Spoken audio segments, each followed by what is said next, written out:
A little physical culture before leaving for the city. And here we have them, les femmes modernes, but wearing high heels while they exercise.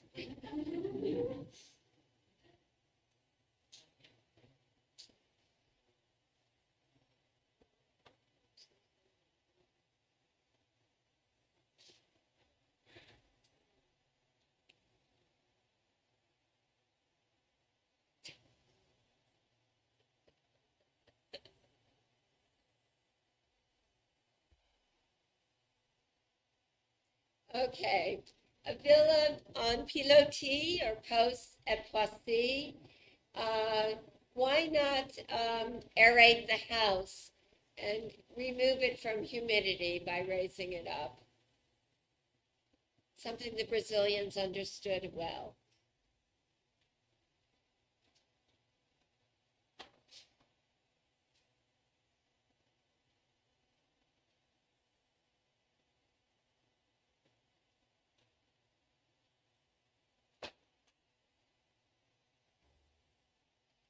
Here we have some views from the dining living area without the help of artificial light. Remember too that film is very slow now, so there aren't very many images of interior unless you're setting it up with lots of lights. A gentle ramp leads to the solarium, and it's probably emphasizing gentle because his earlier ramp in Villa La Roche was too steep. And here again.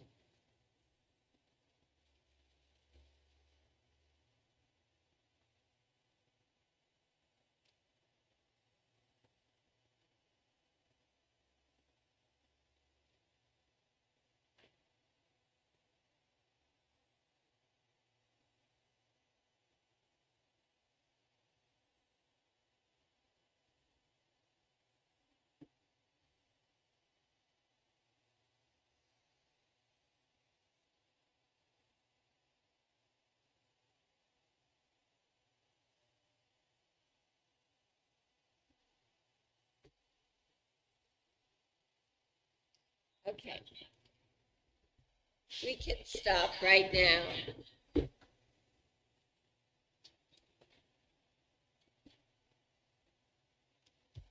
Okay.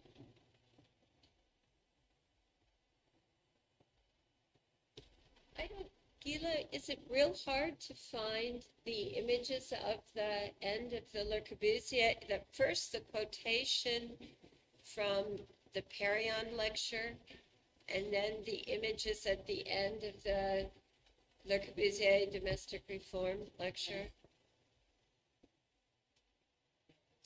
So while we're trying to set this up, what's your feeling about how women are used in this film? There's been various feminist interpretations, and I'm curious what you all think.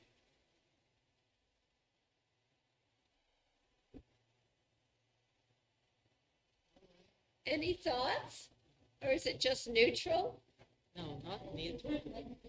They, Speak up, Andrea.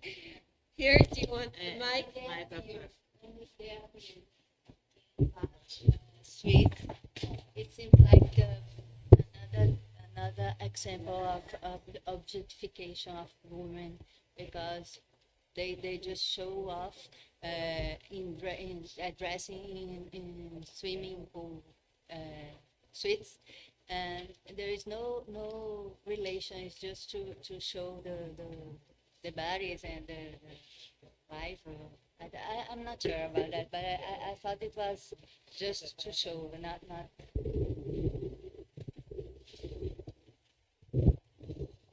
Any other thoughts from any of you?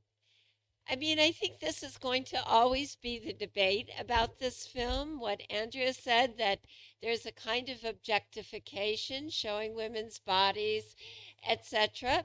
I'm going to give a more positive reading, but you may resist it. I think there is objectification. I don't want to deny that. But I also think they're showing, and this was radical for at the time, women in sports clothes, even if health, active, exercising. The idea of a French bourgeois woman exercising on her roof was totally radical at that time. The other thing I'd like to say is you might say it's objectification, but it's women that are showing off the house. He starts off himself at Garges, but then it changes to the child playing on the roof terrace with the stroller or the little tricycle, you call it in English. And so I think it's a little more complex. For me, it would not be total objectification, yes, in some ways, but also an objectification that suggests a modern woman who exercises and has some agency in her house. It does not show everyday life. Andrea's point is totally valid there. The only everyday life might be the child on the tricycle. Yeah. Any other thoughts looking at it? I want to stress how hard, I mean, it doesn't show women in the kitchen like he showed at the photograph of Yvonne earlier that I showed you. But it's also incredibly hard, unless you had money, to do interior shots of film. And I think people don't realize that many of the modern architecture photography in the 20s, not true in the late 30s and post-World War II, didn't have people, not because necessarily the architects didn't want people, you could argue that, but because film was very slow. You had to set up lights, cameras, etc., and you could even see the blurry quality. Okay.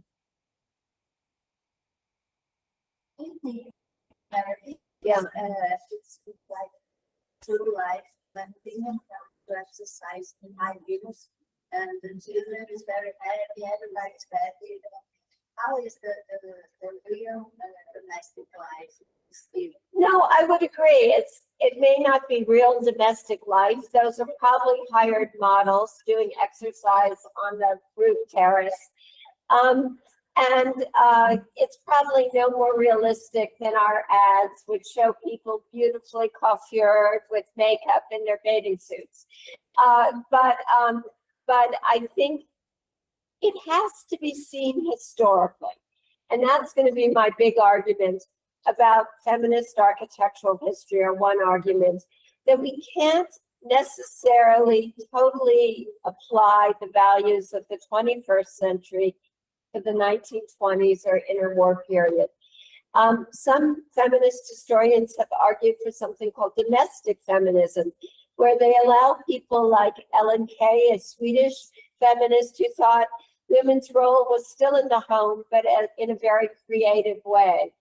A lot of French feminists, pre-World War II, pre-Simone de Beauvoir's Second Sex, thought that it was two equal sexes in two equal spheres. And it didn't necessarily mean a secondary status. It's complicated. I don't think we can deny that it's not our view of what women's equality is. But I also think we have to see it relative to what the positions were pre that. If you look at some earlier images, we'll see that. Okay, so we have to go all the way. Actually, you probably would enjoy some of these images. Okay, I'll show you a few. Yeah. Okay, I'm going back. Okay. One of the things I want to think about is not only is Corbu influenced by technology, but I'd like to say he, like Perriand, is influenced by these new images of women. And I thought it might be fun to see some of these images. And then I want to go back to the quote I brushed over. Okay, so here, I didn't really mean to show you these images, but you might enjoy them. I like to look at this on Yeah. X, there is an image and Anatoly Fox Yeah. that we Yeah. Yeah. and there is an image that show working class couple Yeah. in the roof garden, maybe in a neighborhood. And In so France, no, or in Russia. in German. Yeah. But the image of the woman is about Yeah. so equality and show the same position because they both are resting on the sun and to show this health Yeah. new life of modern health and sunny and ventilation. Yes. So it's another It's an important point. One of the things Le Corbusier says, that just like Gila is saying in this image of Anatole France, that sports, leisure are women's rights as much as men's. That's the progressive side. The reactionary side can be objectification and a refusal of not showing the drudgery. Yeah. I believe that there is a distribution because once that women can have, because of this architecture, Yeah. which is clean and easy to maintain, a woman can now go to work outside, can have time to make some sports, to live, relax. But at the same time, given the social conditions of these social status of these owners and the size of the house, probably they have to have servants, which have these big servants. Yeah. No, absolutely. Phyllis the Bois Garsh had servants. But the servants got a much nicer kitchen. And I don't have time to do this here. The other thing I would like you to think about is the abstraction of the house. In some ways, it's a denial of traditional gender imagery. Whether the house as sort of cozy, domestic, or it's a new image of modernity that might allow and maybe explains a little why Le Corbusier's clients were so unconventional. Gay, bachelor, La Roche, almost a menage a trois with the Garshes. They lived, Michael Stein and his wife Sarah lived with another woman, the divorced wife of a minister of the government, Anatole de Monzy. And it was really a double house. We would have to analyze it carefully to know this. They were American expatriate sculptor, the Cook House. So this unconventional imagery invited, or let's say allied with unconventional lifestyles. I'm not saying it's causal. I don't want to make that argument, but I just want to say there's a kind of affinity between them. But I'm going to give you, just for your fun again, I think you need a little amusement after all my reading of talks, some of these modern women and what the dramatic change was that World War I brought.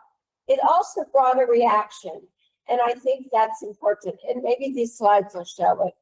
Okay, the modern woman flying a plane. Think of Amelia Earhart in the US, but also in France. Women in cars. If you go through Illustration, a French magazine that is the equivalent of a kind of mass in the US, it was like Look or Life. I don't know what the Brazilian equivalent. Women are with cars, and that is seen as a moment of liberation. They can drive, they can take themselves around. So, and there the image of what World War I did, where a woman is actually regretting that she can no longer make obus or ammunitions the way she did during World War I, when she was working while the men were on the front. Okay, some of the modern women, what was called La Garçonne, a play on the word boy, a feminine boy. We think gender bending is, 21st century, forget it. It was already there in the 1920s. And these are women, look at the woman wearing a tie, they're having fun. and they're going to bars without men or with men in weird costumes. And again, women designers, Sonia Delaunay, I would have loved to have shown you more of her work. There's a wonderful show of her. But again, this kind of modern woman that's stylish, that's modern, etc. Okay, they're campaigning to vote, they don't get the vote. And as proof of this La Garçon, there was a bestseller at the time called La Garçon of 1923, where the woman had hair short like Josephine Baker. She even had lesbian relationships, but she ends up, like many books of the period, happily married and having a child. Okay. Okay, here are images of La Garçon. Again, a little gender bending. But they show this other woman called La Mignonette being pulled off by the police because she's the last traditional female around. And there's a lot of anxiety in France about the gender thing disappearing, the distinctions. But as I said, there was a reaction against it. And the main reaction was what they called the baby crisis, where there were not enough babies being born, partly because of the men who were killed in World War I, but partly also because they were afraid Germany would have too many babies relative to France, and there wouldn't be a military force. So, and they even gave prizes to the most children born in a reaction away against this modern woman.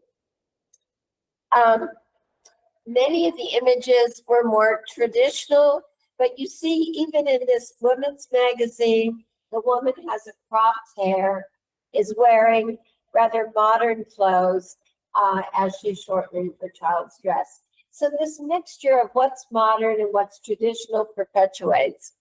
But women fixing cars, women playing tennis.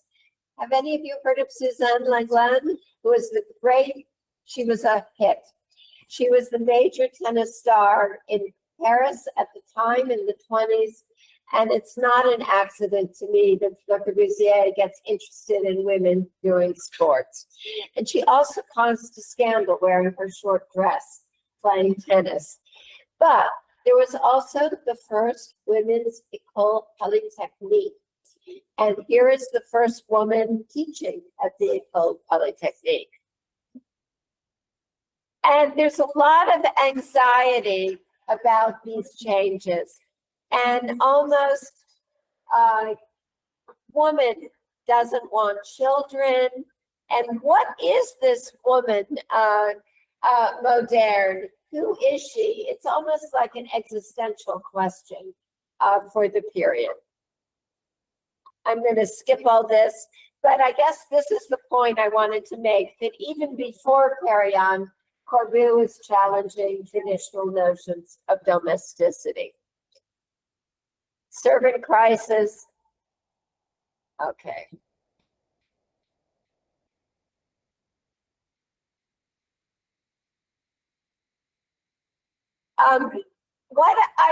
One other point maybe to be made is that the woman geometrique, they called her a woman in some of the criticisms without breasts, without hips, without underwear. She got rid of the corset. And she's compared by the conservative French critics like Camille Mauclair to the geometric houses of Le Corbusier. And they link, I told you that earlier, how often they link the modern architecture of modernity with the modern woman.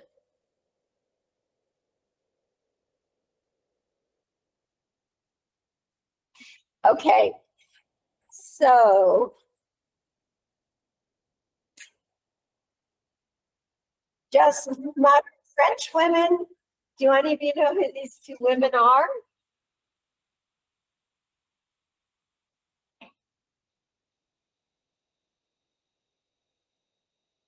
And I think it's important that they become who?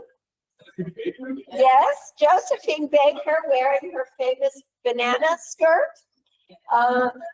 And The other, any guesses? She totally transformed women's fashion. Chanel. And one of my points is that in the early 20s, La Garçon was an image, but by the late 20s, the fame, notoriety, and success of these women, these radical women in very different ways, made the modern woman an actual practical reality. And they worked. They worked in different ways. One's an entertainer, one's a fashion designer. You could say traditional women roles, but not really, because most fashion designers up to 1920 were men. I mentioned Sonia Delaunay.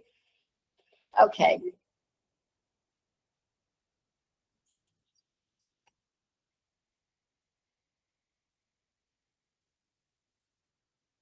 One of the things that's really hard to put your fingers on is, was there an influence in the actual aesthetic of Le Corbusier after Perriand came?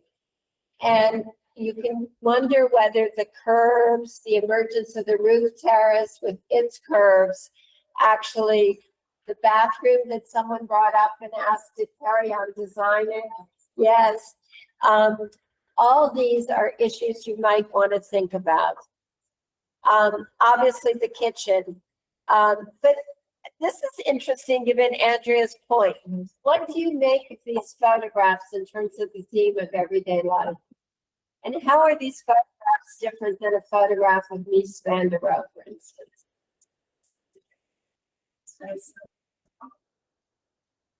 Flowers also. Yes. And there's a loaf of bread. It's almost like we have these signs of everyday life, even if it's presented as a still life in a rather arty way. I can't fathom, and maybe I'm wrong, Mies van der Rohe or many other modern architects like Hannes Meyer or Aud showing an image like this.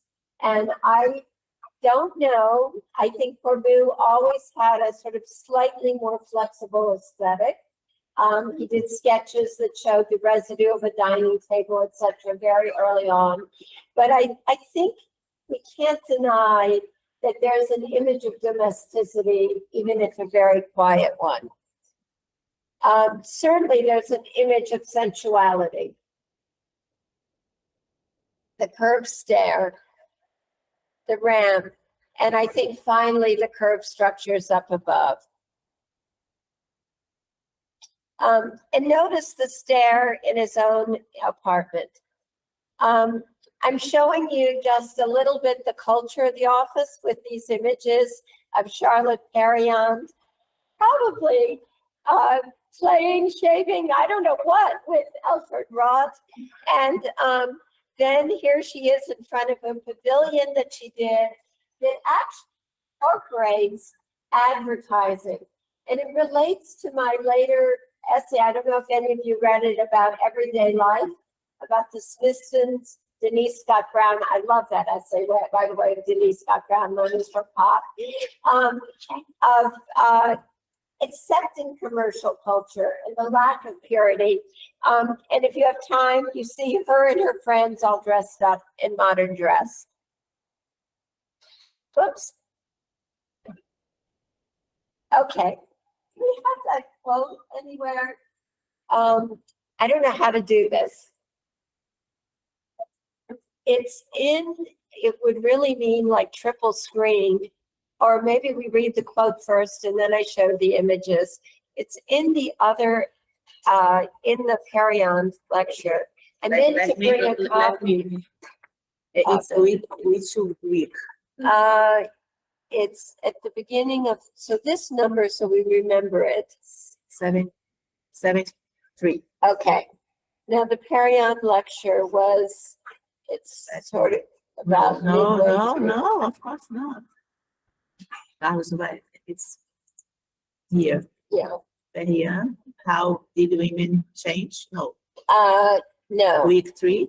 Liberated, week 4. Liberated living. And learning, rise and fall.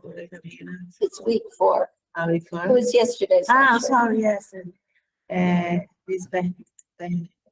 Como é que a gente compartilha aqui? Só abrir. When it's fine, you have to share again, you have to share again. Ok. Não, mas a gente vai passar. Mas a gente tem que share. Botei. Is that the PowerPoint? All I need is one quote. Ah, ok. Tá já. Não, demora um pouquinho, né? I should have brought it. I can't believe I forgot. Eu vou autorizar já. Oh, yeah, I'm thinking about this is I'm going to say about yeah. that you just talked about Scotland. And this was changed in 1975 asking for just a room at the front. Why was she just what, Andrew? Asking for a room at the top, like the only place where she could have. Yeah.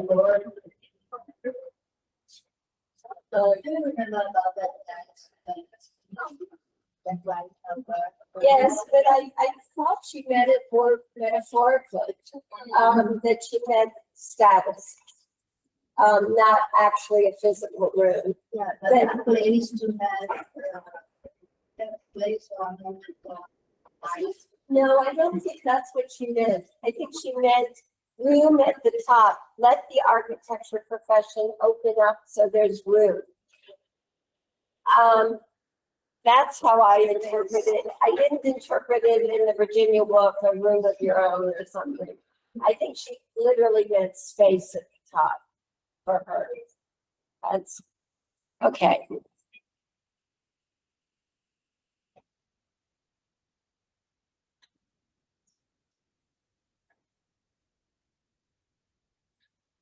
Okay. Is there any way to split the screen or not? Probably not. So I can have 2 PowerPoints at the same Ah, time. é. Você pode compartilhar as duas telas ao mesmo tempo. Quais Hã? Quais? Ah, o quadro. Okay, if not, I'll just read the quote and you'll have to follow the images later. Entendeu, né? Okay. Compartilhar duas telas ao mesmo tempo. I, Dois PowerPoints. Pode. it's okay. I don't want to spend a lot of time. Okay. If you want. No, If it's you fine. want here, you can follow here. Yes. Yeah, you don't need to see this. But she would like the people to see Ah, the no, note no. at the same time. Okay. Screen. And. Yeah, we can do, but I don't know if we. Let me read the quote and then we'll look at the images. But the images work with the quote.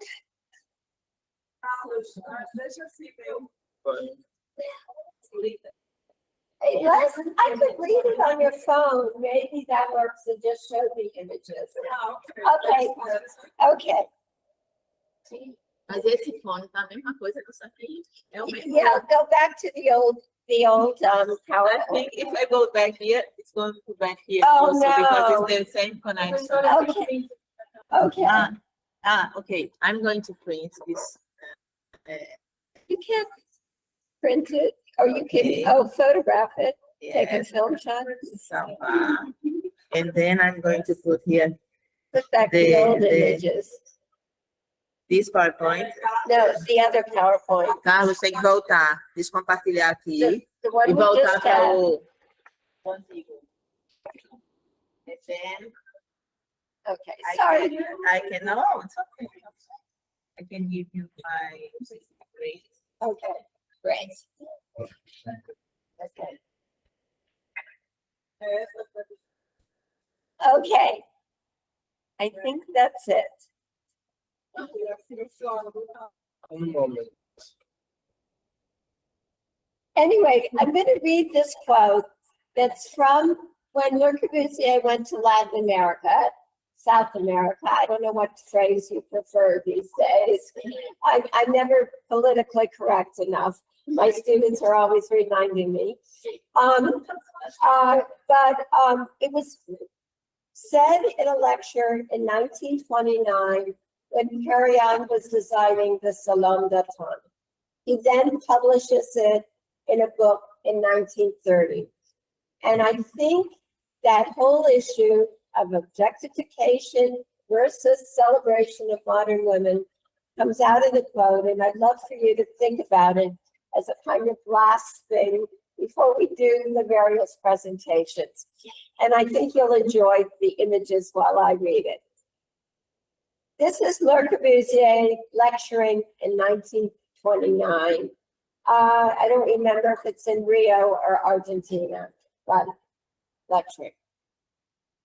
Women have preceded us as men. They have carried out the reform of their clothing. They found themselves at a dead end. Oh, just a moment. To follow fashion was to give up the advantages of modern techniques, of modern life, renounce sports, and even material problems, be unable to take on the jobs that had made women a fertile part of contemporary production and allowed them, and he puts this in italics, earn their living. And so we have women working. You might recognize that's Gertrude Stein, who was the wife of his client, and sister of his client, Michael Stein, for the Stein House. And there's the very first women veterinarian in France practicing at the time. So the fact that women have entered the workforce is something he's making a point of. Then he says, to follow fashion, they couldn't have anything to do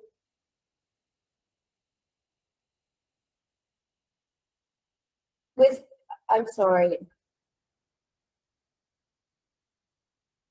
with cars.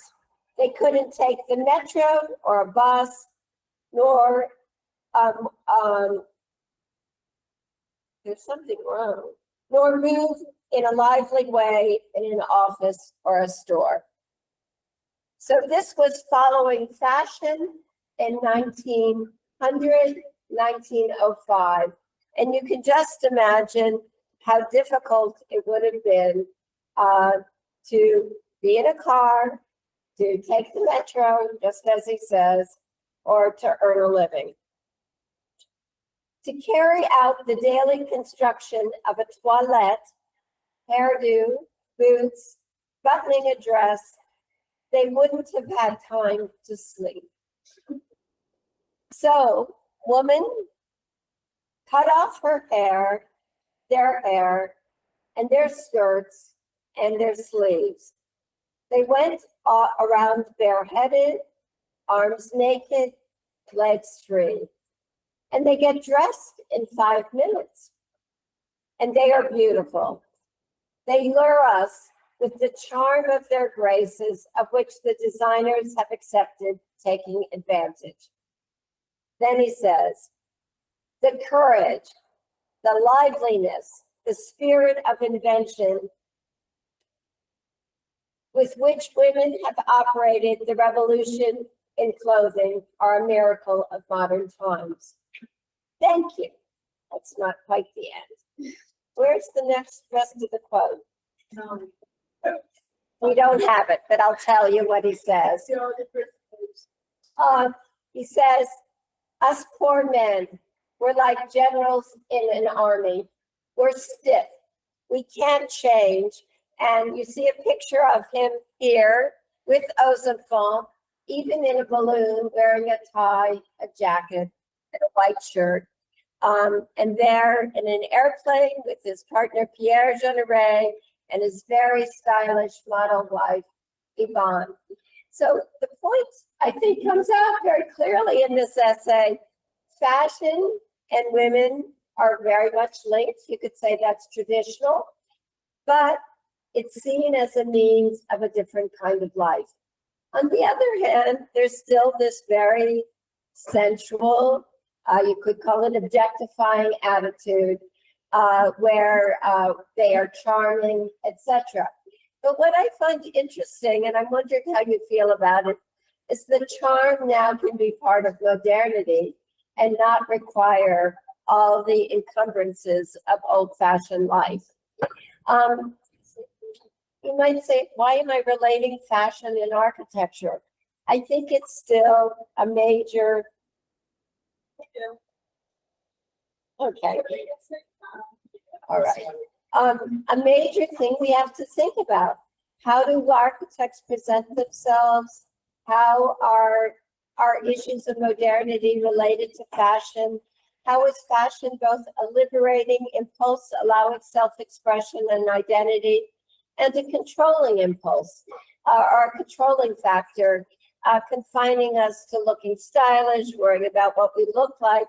These are just questions, and I pose it to you, and I wonder how much we're still living with what he's describing in this essay. But it's also interesting, why does an architect in 1929 bring these issues up? Any more thoughts?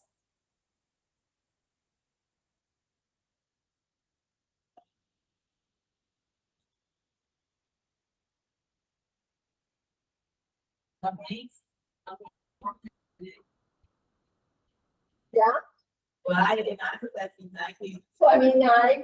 with these issues? Just so that the issues come with modernity. Yeah, I think strangely, talking about fashion is exactly breaking down gender barriers. The fact that this man is talking about fashion, mass culture, even though he's a guy obsessed with airplanes, cars, and other things, is a way of breaking down traditional gender divisions. It doesn't mean we don't have a long, long way to go, but I see it as a kind of first step, breaking with those bourgeois conventions that were so important to French society up to World War I. And so that was, I think Perriand played a role, but I also think there were changes happening with modern architecture more generally. So a little kind of epilogue to the lectures thus far. Hopefully now, I mean, feel free to comment, but I'd love to turn now to the people making presentations. Hila will go first, and then Andrea, I think, and then we'll have probably a break. Okay, and then you have three or more. From various people here or on Zoom, I'm not sure. Okay.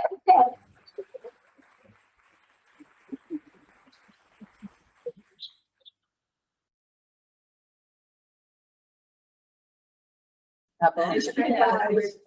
Mais um pouquinho para cá. Opa, tá bom. Okay. Good morning, everybody. I'm going to present a proposal to the DocoMomo, International DocoMomo Conference 2024 in Santiago. And I did this paper with my two very lovely students that aren't here because they are ill, but they are going to, one of them is going to present online another paper, okay? And de lá, Maria Luisa Rocha Maris Valença e Rafaela Silva Lins. They worked with me in scientific initiations, scholarships. Okay. So this presentation, I was the title, Women in Modern Architecture, Regionalism, Modernness, and Gender in Brazilian Northeastern Region.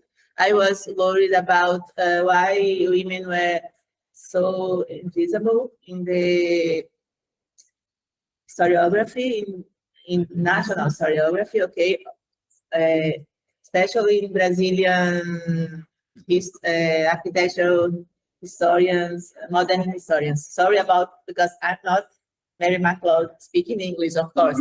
I can speak in Portuguese, but she's not going to understand. So we are going to, in the period is 1960s until 1990s, because I came a little to the contemporary because of Janete Costa. And so I put this interrogation symbol in Northeast. Where are the women? Okay. So my point is that the Northeast region in the historiography as well, not only women, also the architecture, was often discriminated because of our region is really poor, okay? And a lot of questions about the construction of this historiography. So I Coach Albuquerque Jr. Durval is a writer that he wrote about the since the 19th century why Northeast was so discriminated, the industry of the draw, and I'm going to read a little, okay? The contribution of female architects who worked in the Brazilian Northeast between 1958 to 1979, with few exceptions, remains absent from the Brazilian historiography. One of the reasons of the exclusion is the notion of alterity or otherness constructed in Brazilian Northeast by the intellectuals. So it's not only the modern architecture intellectuals, but also the all the intellectuals, okay? And they use this the Northeast culture, how I say, identity and notion to put Northeast in the opposite of the Southeast, okay, to difference north of the South. So the draw and all our conditions of the backlands, okay, and maybe you know these writers, Graciliano Ramos and Euclides da Cunha, and here is an image of the retirante, I don't know, the immigrant, okay, that goes out from the backlands because he has no conditions of life. And I asked also about this concept of regionalism that I taught also Marina Weisman, okay, that wrote to Latin American studies, but the point was that she was advocating that regionalism in Brazil or in Latin America, it's a very important concept, okay, different from the critical regionalism as was understood by the Northeastern intellectuals. So in Brazilian architectural historiography, the Northeast has constantly been classified as the site of the regionalism, a term too ambiguous, as it can refer to a position that fluctuates between the local reinterpretation of the international ideas and a reactionary conservatism of folklore and populist nature. Okay, so due of the maintenance of the false architectural homogeneity, works that diverge from the Eurocentric and hegemonic patterns of Western architecture still remains outside international collections of architecture, culminating the Brazilian Northeastern women's condition of double alterity or double invisibility, okay? They are the others of the other. The other was the Northeast, comparing with the South or the historiography, and the others that are the women that are also Northeastern women architects. I'm an architect, okay? And so they are also discriminated in the local region, local historiography, local critics, okay, architectural critics, and also the national historiography, okay, because how many women you know that they were really famous architects? And so you are going to say Lina. Yes, I inserted Lina here, okay, don't worry. And so here is like a picture of the cangaço, okay? Then some, you see at the background some buildings from the northeast, okay? And sorry, I'm little, and here is the Durval, the invention of northeast, okay? And then Lina, that wait a minute.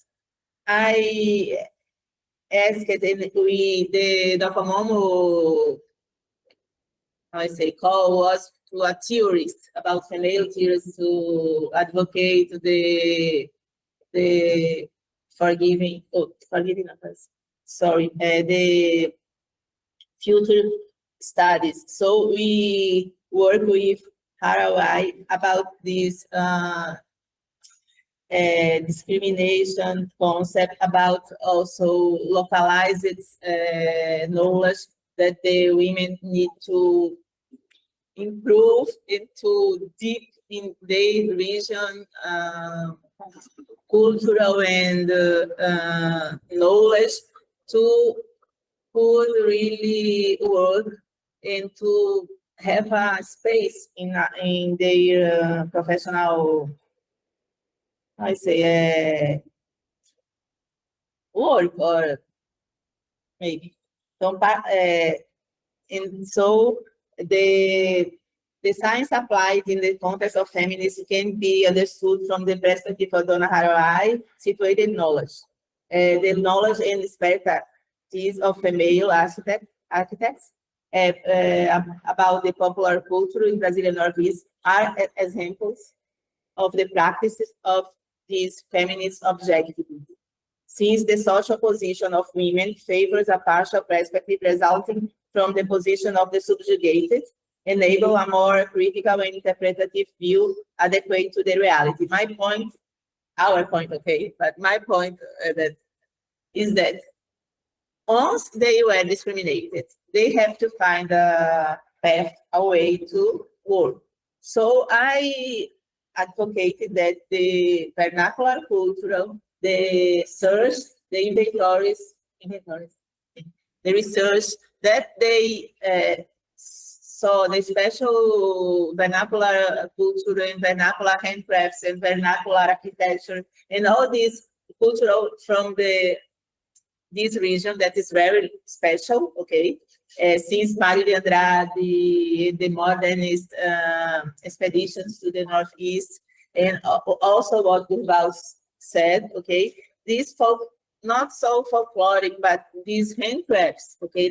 This richness, they could transform this into a new reality and a new way of working. So I'm going to.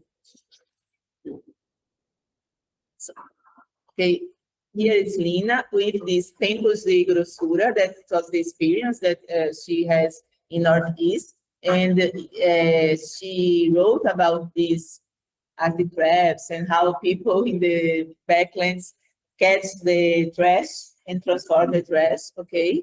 And here is another book that Pereira that wrote about special this experience that Lina in Northeast. Here is Lina.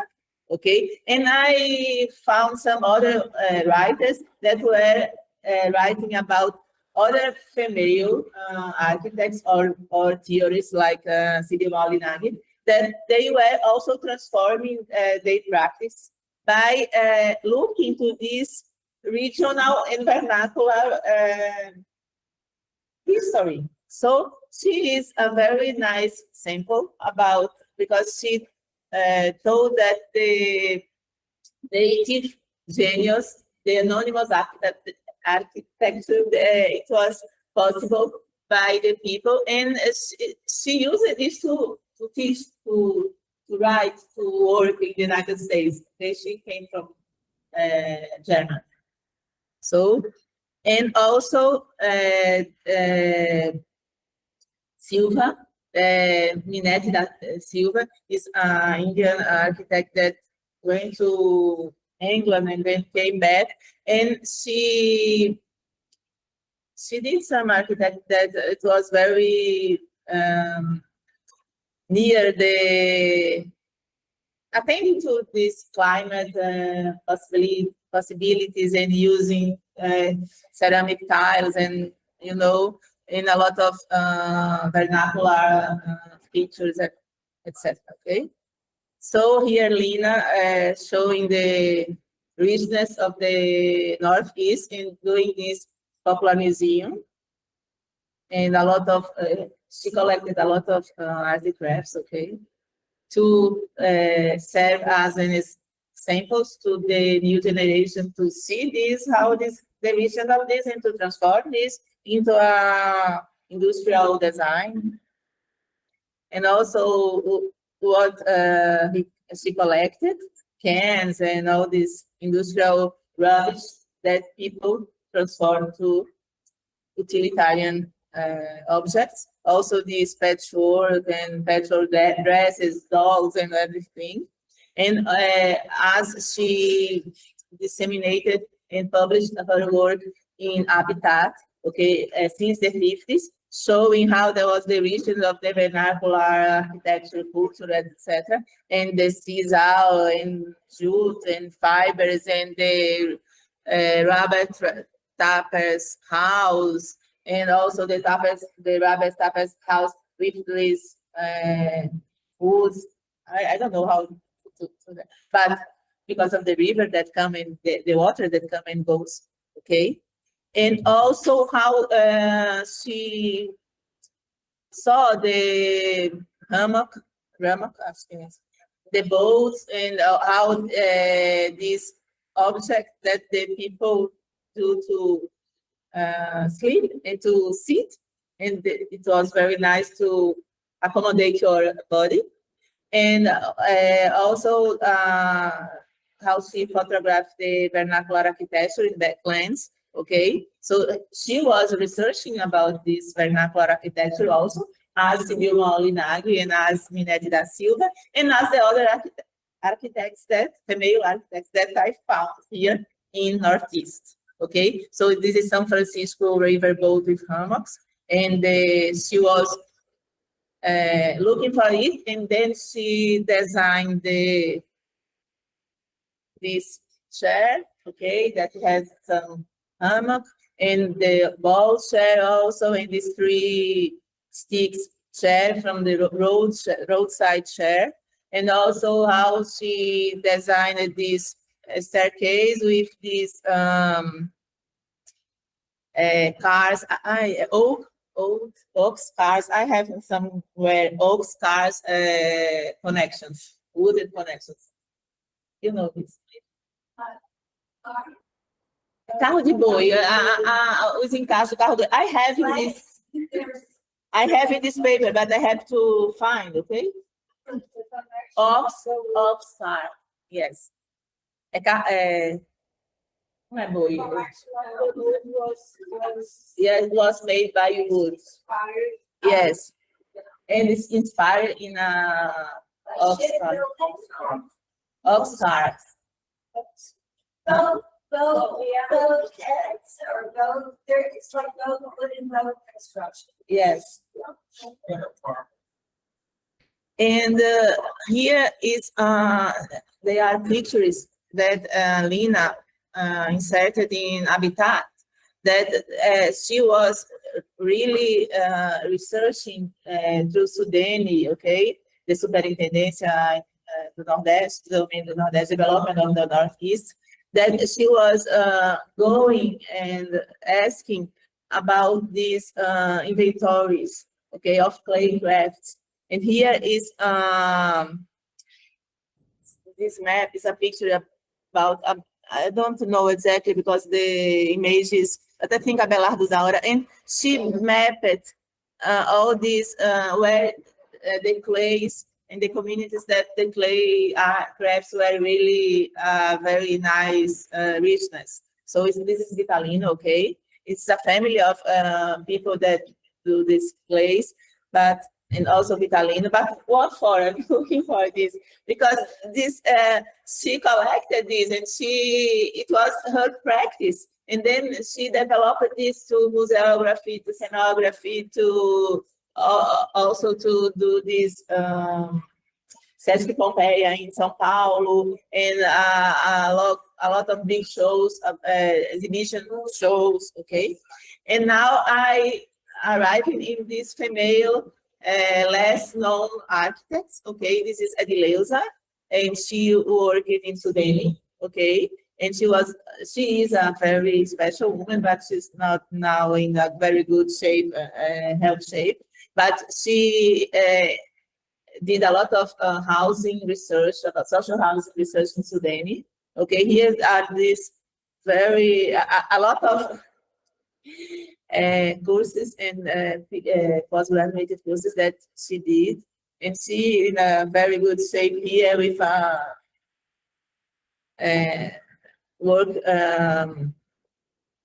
meeting in the, I don't know exactly, it was Paris or London, I don't know exactly, but she was okay. And how she went to these communities to research and to subside the work that they did at Sudan, okay?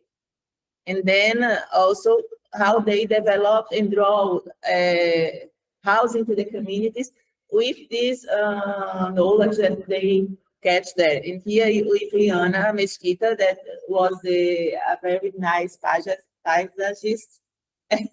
My colleagues from the paisage landscape are here to advocate this. And here is a very large inventory that Lady Morta and Liana Mesquita and Ivone Salsa did about this northeastern construction of building methods, okay? And here you see a lot of houses and a lot of vernacular solutions, and also they look into the kitchen. So that's why I was very interested in these women. Okay, they're both Liana and Lady. And here is the book that yes, because it's really special, okay, this inventory. And they did this in 1978, okay? And only now, about 2017, Ana Rita and her group, Ana Rita Sacarneiro, they organized this because it's really a very important research and inventory. Here is Ivone Salsa, the photograph of the group. And a lot of images of this taipa, and I cannot remember how, and the roof, and all, and they went to the interior, okay, with these stones and bricks, and it's a lot of types of constructions, different materials also. And here the kitchen, how was the storage of the kitchen, and how was the water pots to maintain the food, and how they conserve it. And this is this woman, Lady Azevedo Mota, she worked with the same group of Acácio de Gonçalves, with this type Cajueiro Seco, the rationalizations of taipa. So I think this knowledge, maybe we can also advocate for her, because she has a habitation, social habitation lab here in the university. Okay? And she used it to work with coordinator Sudene. So she was researching here about this and subsiding Sudene. And we have her drawings here about this, what she have seen in the northeastern region. And she worked really in the Zona da Mata, okay? Some 23 regions, okay, that here in the, and now I also spoke about Zanetti, about this, my point is how she also, as Lina, okay, look into the inventories and look into these crafts and transform in a very popular and well-designed objects that she used in all her interior design projects. So she was at 17, maybe 73, giving a lecture about decoration in the tropics. And it's really very interesting how she was looking to colors I'm going to read a little because it's really, decoration begins with the application of the indispensable unity material, the pot, the pitcher, and the hammock, and the painted door, newspaper, photos, pieces of paper leaning in the shelves, the plantain covered with paper, the roof of the door, the holy picture. It is man projecting himself, his culture, his roots, his values, his problems, and everything that grows from the ground. Is the ground right? In the houses of Olinda, she observed vivid colors, mysticism, superstition, ornamentation, the composition, always geometric, primary, and rigid. Okay? And she was also advocating about ecology in 1973. It's really a pioneer about this. And this is the book of that they published in 2020. And here, this is the main house that the couple, because she was married with Acacio de Bonsai, and she did this interior design in the house, also the both couple. They did this, and here is a picture that I got with Andrea.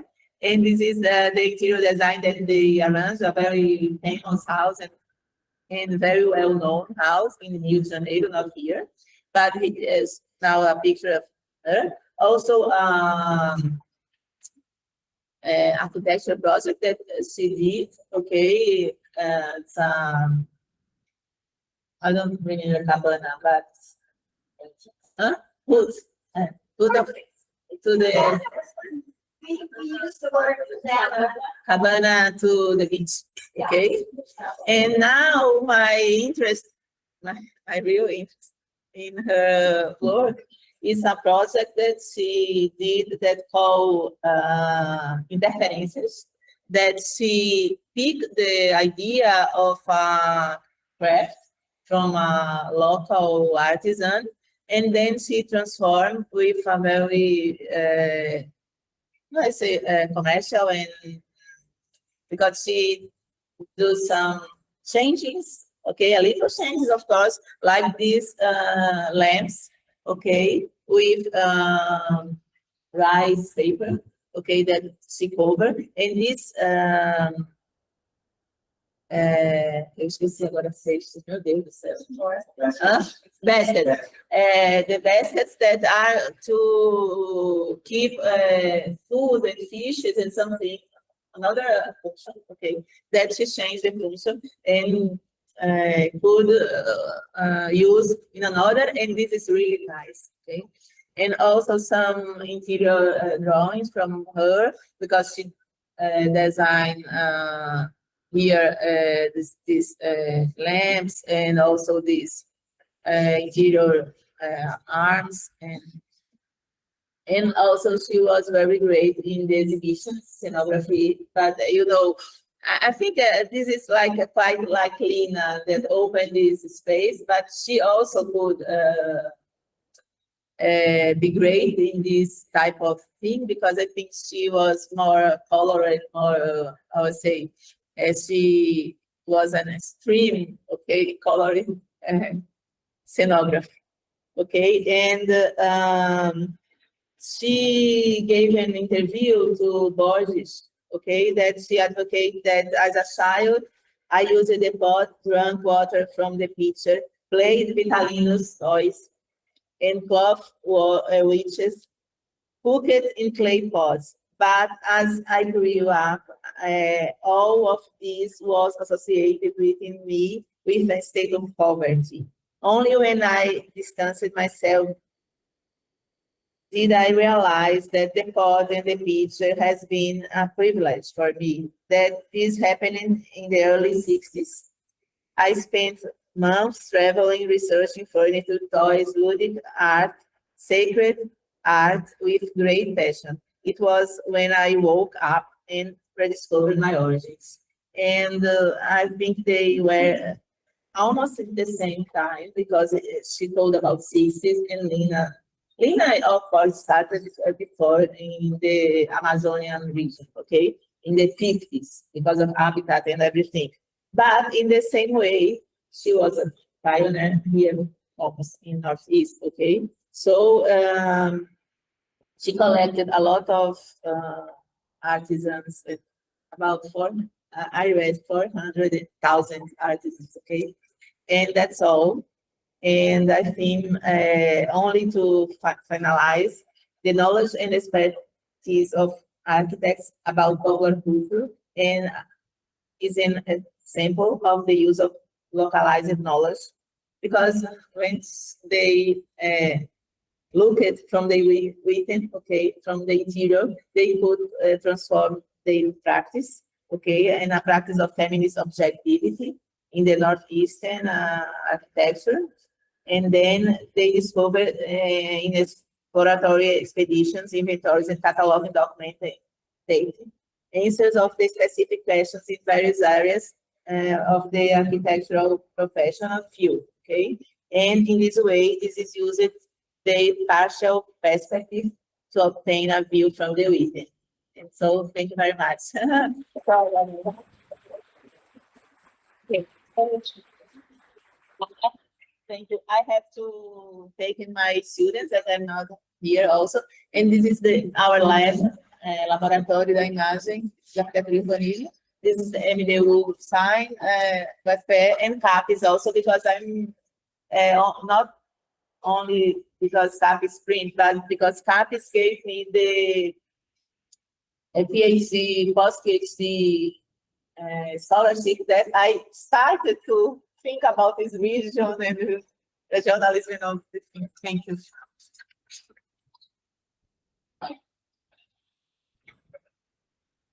I just wanted to pose a question while we're setting up. What is it? Is this another example of breaking down boundaries between high, low, mass culture, high art, that Andreas Husin perhaps over-exaggerated in the essay I suggested, or as we talked before? Is there,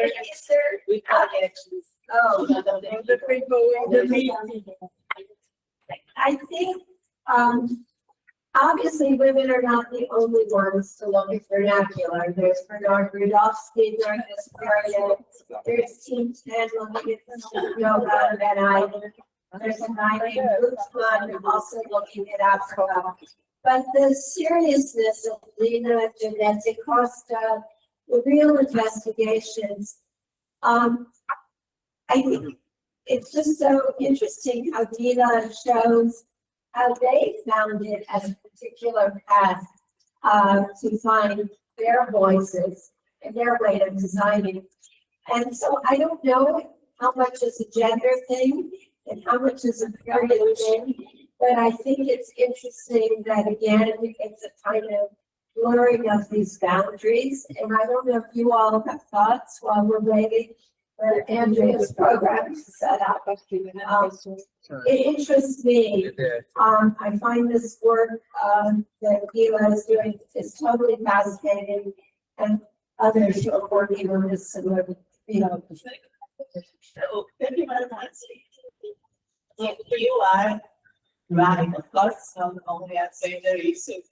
No, that's like maybe I'm forcing this, but the problem is that I found a lot of women because I maybe because they could find work in particular or private offices like by themselves, and so they were employees in the institutions like student here. So they found their practice in these institutions. And we You could even add more women. She was so right about Nina de Silva, Sybil Moholy-Nagy. She showed those images. But I found out that Eleanor Raymond, who was an early modernist in the US, in the early 1930s, she did a book on Philadelphia old stone houses. And I too am fascinated what Ariane was interested in vernacular, maybe not with the depths of later genetic pasta. So it is a question. Was it this sort of institutional foray and gave the room to look at something that they were looking at? Something to think about for sure.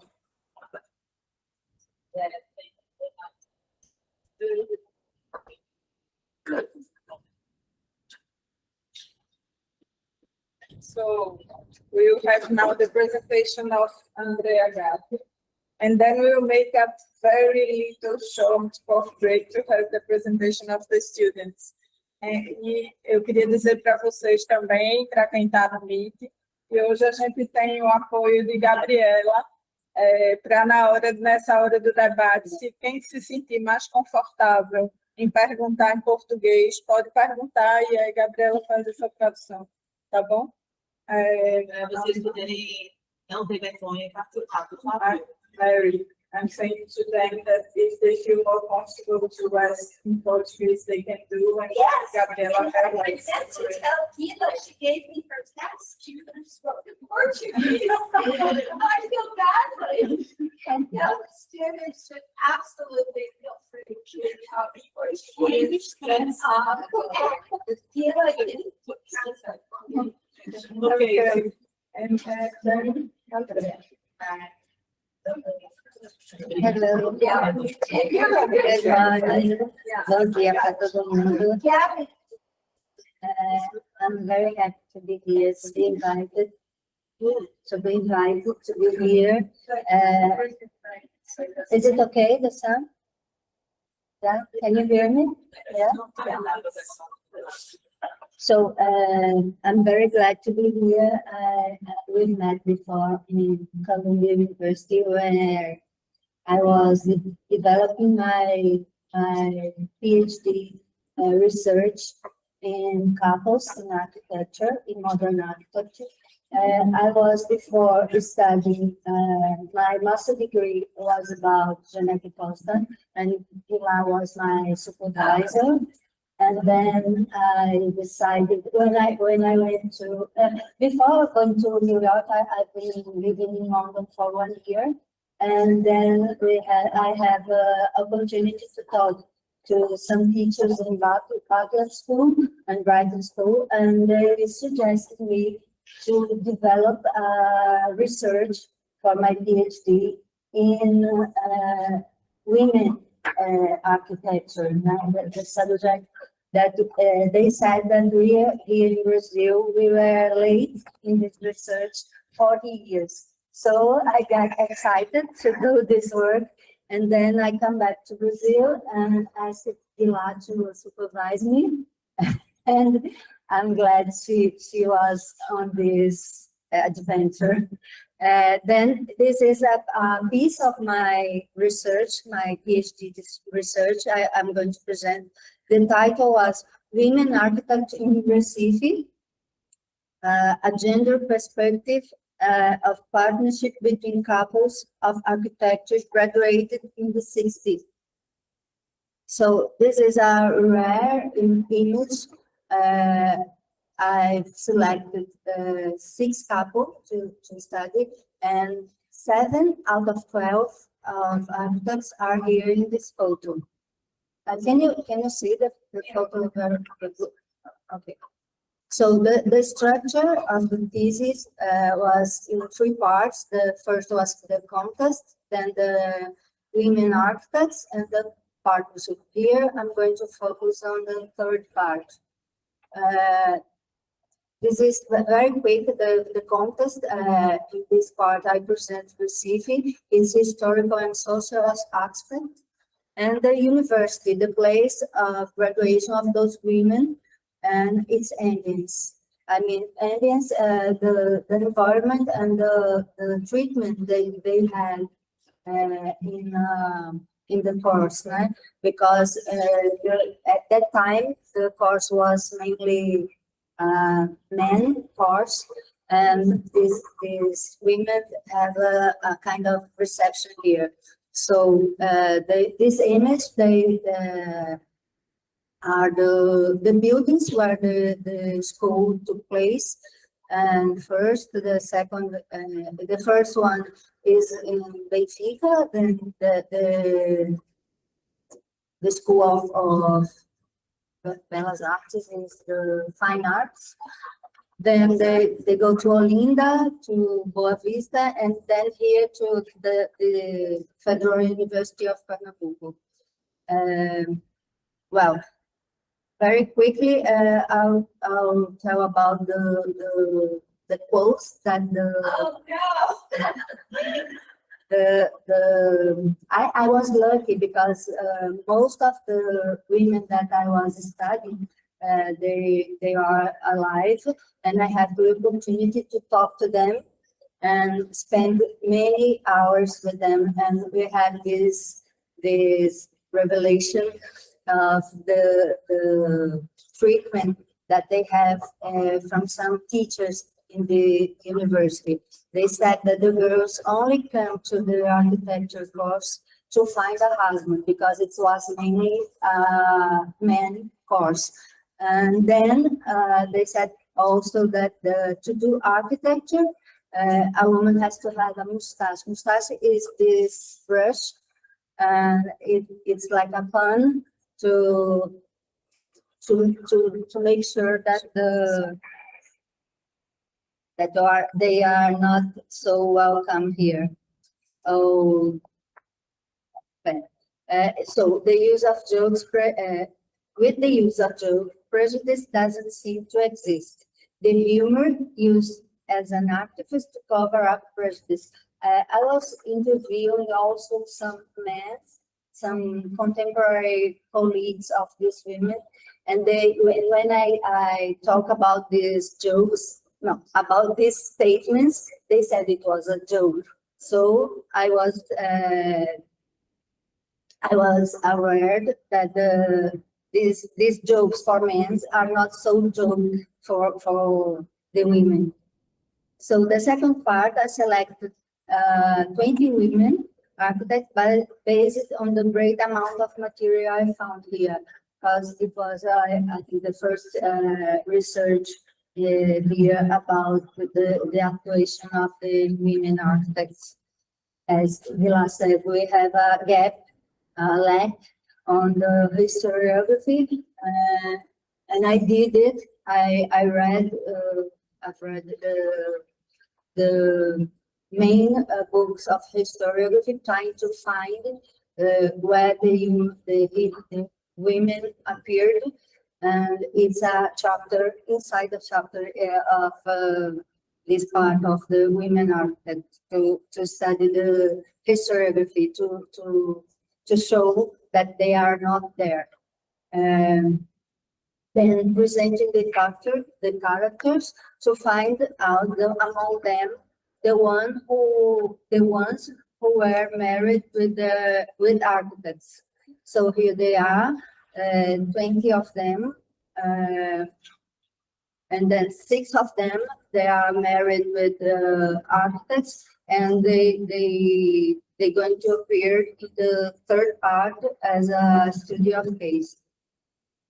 And here the 6 couples, and I decided to present to show the production together. So I decided to present their houses, because we can see there the living, the approach about of them, and also their professional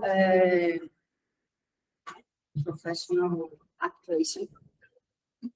So here the 6 couples that I'm going to present it at the third part. Here the image of them.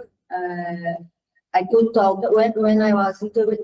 The interview was the very most important part of this research because we can talk about their production and also talk about their private life. So we have a mix of professional and private life in the production of this document.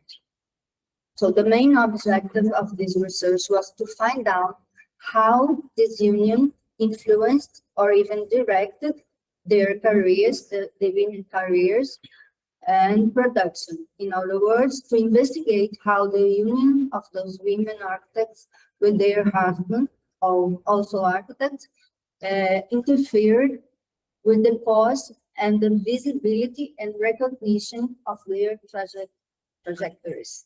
So the methodology was the bibliography, research, documentary, and mainly the interviews. So I have here the main reference. I have these authors for the local contextualization, then the theoretical fundamentation with these authors. I thought our Paulo Freire was very important with the pedagogy of the operation to see the relation of the relation between the couples. The concepts of gender in architecture. Gwendolyn Wright was my supervision in Columbia University, so I was in contact with her writings, and then this was very important to me, this text from 1977 on the fringe of the projection. Bertolomina Despina Stratigatis, who was here in Brazil in 2016. I was with her and I thought this book of her was very important to my research. Then we talk about this, and I remember when you said the room at the top was about the recognition of women in the pyramid of prizes and development in the profession. So the room of the top is why women are not at the top of the profession. They are not on the books and so on. And so this text was very important because it was specifically about the partnership in architecture. Denise Scott Brown and her husband. And this Stratigakos text, Architecture Prize and the Boys Club was very important also. It was talking about the statistic and the prize complex. Yes, Yeah. surprise, yes. Then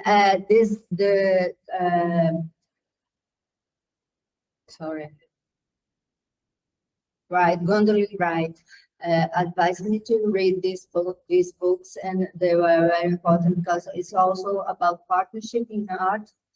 And I had these books talking about the relationship of couples working together in art. So it's just to point the reference that I used. And then I'm going to talk about the places where I found the most important part of my research. That was in the Memorial Denis Bernardes in the Central Library of the university. They are not organized yet, but they are here. So this is the kind of material that I access to make my research. These books, we have a list of the books, but we don't have exactly the knowledge about what is in this book. So I spent almost a year in this library, open each book to see what is in, and I made a very hard work writing by hand about every information I have and try to understand the calligraphy of this. And it was nice to see the pictures of the girls in their, how can I say, feature, in their registration in the university. So we could see even all the details, also the social class, the color of the skin, everything we could see here. This is one of the most difficult part. It was to access these documents because it was impossible to see here. And so I'm sure that further researchers will have new materials because we couldn't access this. These documents is mainly from the beginning of the course of architecture. They are not cataloged and not available yet at the library. Another difficulty that I found in this study is because of the name of the students. I use the reference of Marisa Correia. It's a Brazilian São Paulo anthropologist, Paulistana anthropologist that talk about the problem of the name of renown, the name acquired and the name inherited. And she said the new name acquired through, for example, marriage, can illuminate a character's entire life. And I would say, and the opposite, it can make you invisible. I have this problem a lot in my research because many of them, especially the ones who I was interested to study, they changed their name. It was a tradition at that time to change the name, so it was almost impossible. Sometimes it was very surprising to know that the same person was the same person because of the name, the change of the name. So when these women are renamed, they become wives first, and are also considered that way in the I'm going to skip now because this is the part of the historiography that I'm not going to present here. Then I wrote a paper about the exceptions of Lina and Zahadid, the exception that confirms the rule. Then I've passed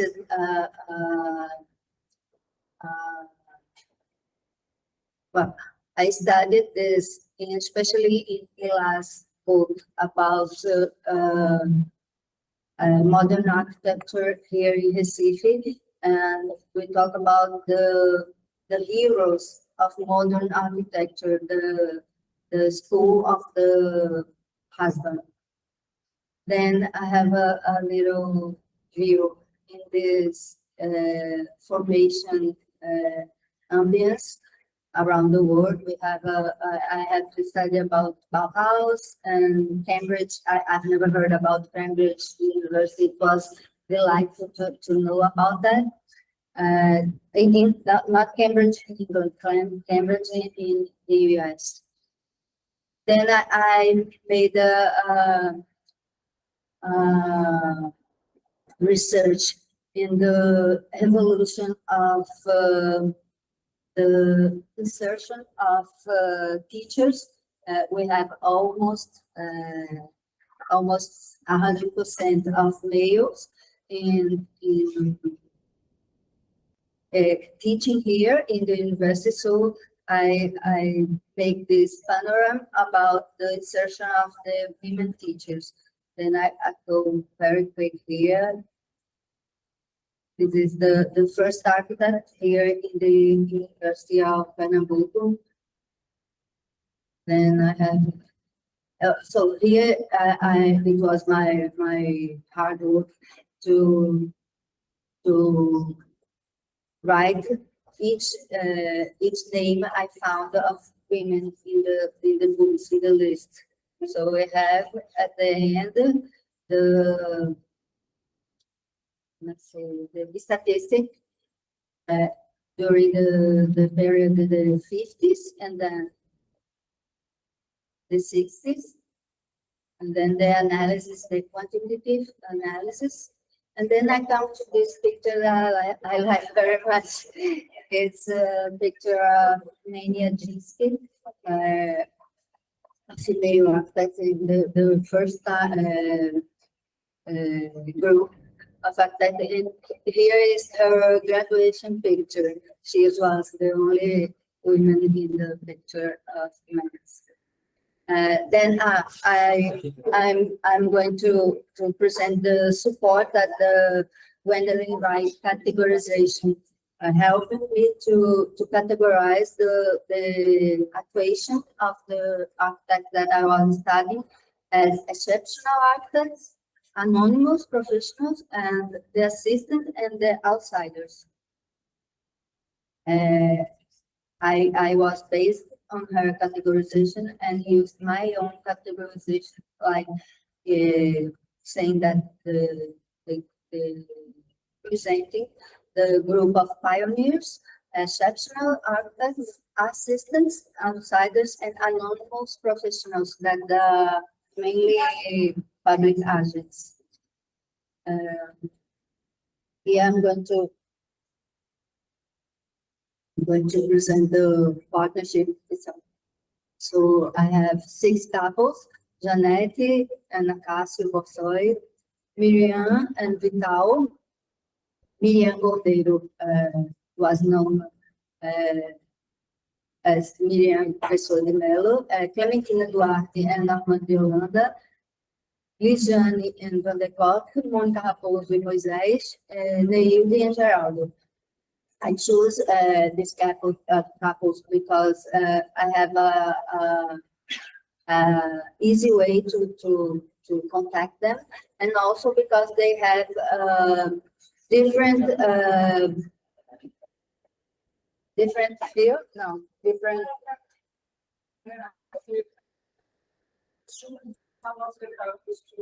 Yeah, I'm not going to talk about. I know it's very. Oh, sorry. So let me go to the categorization of the partnership for analysis. I have 3 categorization: the complementary partnership, the parallel, and the overlays partnership.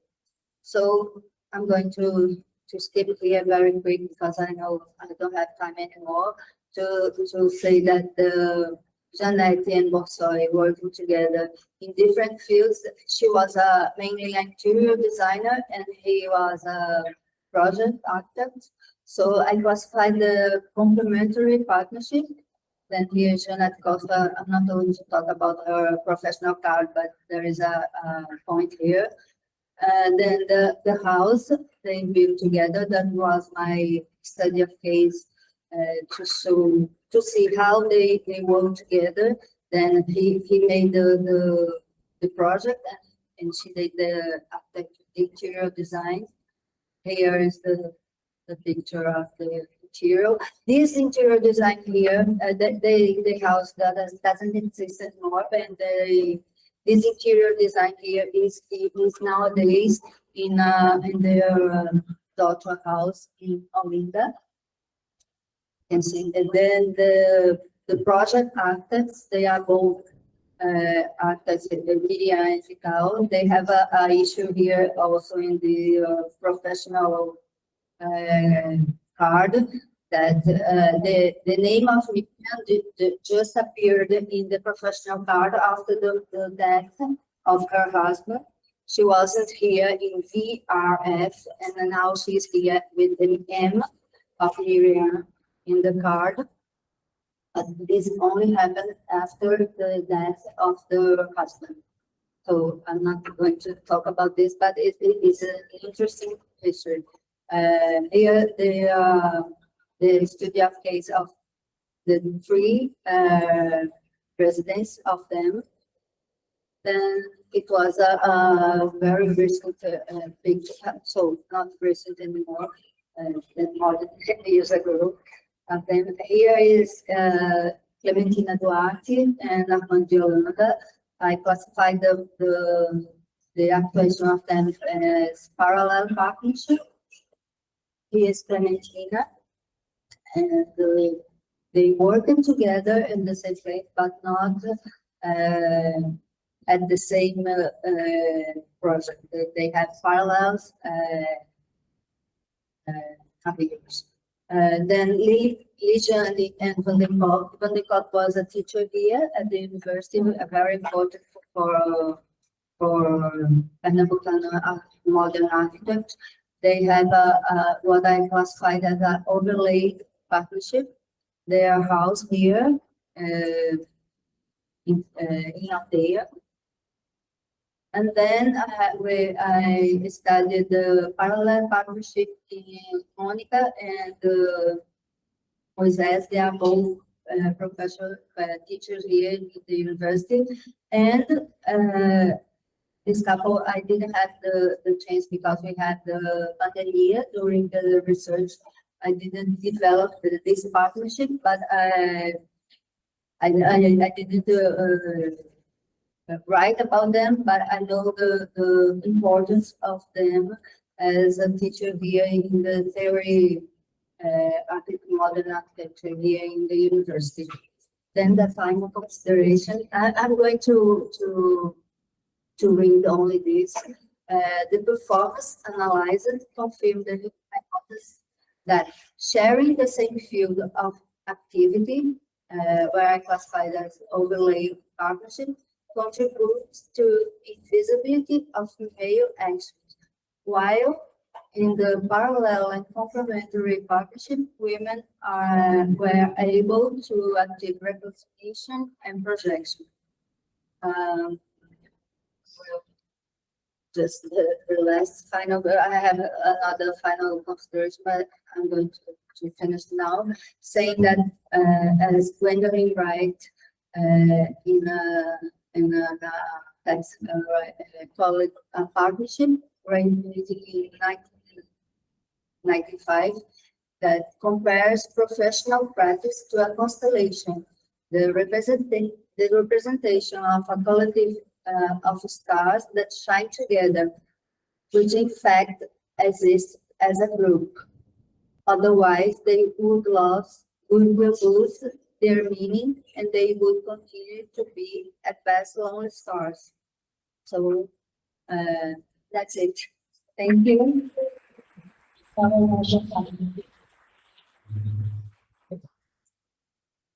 don't know if now is the break or we are going to comment. I think we should hello, everyone. We are going to open the coffee for you that here in this classroom, and we are going to continue at the Zoom because of the hour, because we have almost 4 presentations. So you feel free to help yourself, okay? And we are not going to stop the Zoom and the class because okay, 2 minutes break. 2 minutes break. Sorry, 2 minutes break for the Zoom, okay, gente?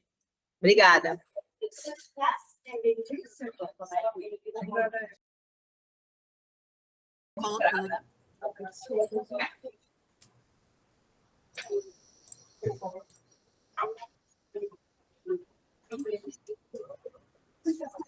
Tá aparecendo? Ah, olha aqui, aparece ela e o pessoal do Zoom tá aparecendo. Pronto, tá aparecendo. Olha ela aqui. Posso começar? Fica, né? Pode sim, Malu. Tá. Vocês estão me ouvindo? Estão vendo, né, a minha tela? Não, vídeo, gente. Sim. Good afternoon. Today I'm going to present an article I wrote with Guilar and Rafaela, as Guilar said before. And it's about the trajectory of women architects in Recife. And translating, the title is Notorious or No, The Trajectory of Female Architects in Recife, a reflection of gender and professional strategies in architecture. First of all, I brought this timeline about the School of Fine Arts of Pernambuco, it's called Belas Artes Pernambuco, and it was founded in 1932 by a group of artists and intellectuals. And at this time, there were just a few teachers, and none of them were, in fact, architects. And the school is officialized in 1945, and in the next year, it began the University of Recife, Universidade do Recife. By 1948, the first diplomas began to be issued, and in the 50s, architects like Mário Russo, Delfim Amorim, and Acácio Gil Bossoi arrived in Recife, and they taught at the school and took part in the formation of new architects and shaped the new architecture of Pernambuco. In 1975, the University of Recife, Universidade do Recife, was integrated to the Universidade Federal de Pernambuco, and the architecture course became part of the Centro de Arte e Comunicação, Center of Arts and Communication, which is this building you are right now. This graph shows the gender gap between the years of 1965 and 1776. The two genders only began to equalize at the end of the 60s and the beginning of the following decade, when the number of female students exceeded the male ones just 4 decades after the beginning of the school. However, the increase in university graduates of all genders was due to the demand from the middle classes for more universities in Brazil, which led to mobilizations in the early 60s, resulting in a university reform. Regarding to the treatment these women architects received at the school, I brought some statements given by former students in interviews. I think Andrea said some of these statements as well, but I think she got them from different women. So this just reafirma, não sei como falar isso em inglês, the point of Andrea. So Sonia Marques pointed out that although during her formation, women already made up a large part of the students, they were still not well received by the male teachers. In some cases, they even disagreed that with the possibility of women working in the profession. She says that, quote, "The school was a place where there were a lot of women, but at the time there was a modernist teacher who, despite being very progressive, was very misogynistic and thought that women architects didn't have to do anything there." Like Andrea said, they used to say that the women were in the architecture course just to find a husband. They were not going to proceed with the profession they choose. And Norma Lacerda said in an interview, "I've seen and heard teachers using rude words, even saying, if she's a good architect, a good student, she has a mustache. But I can generalize at all. There were teachers who weren't like that."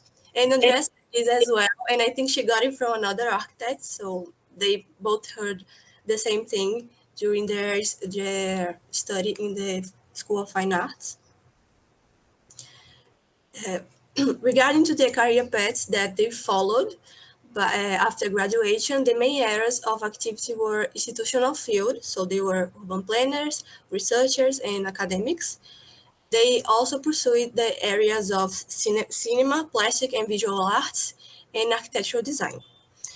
So the female architects who graduated in the mid-70s found a favorable path for research related to urbanism and economic and social development, a reflection of the investments made in the northeast of Brazil since the previous decade.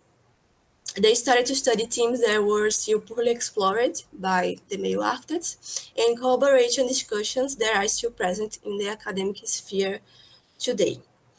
Some of them that I can say is Neide Mota, Liana Mesquita, and Sonia Marques.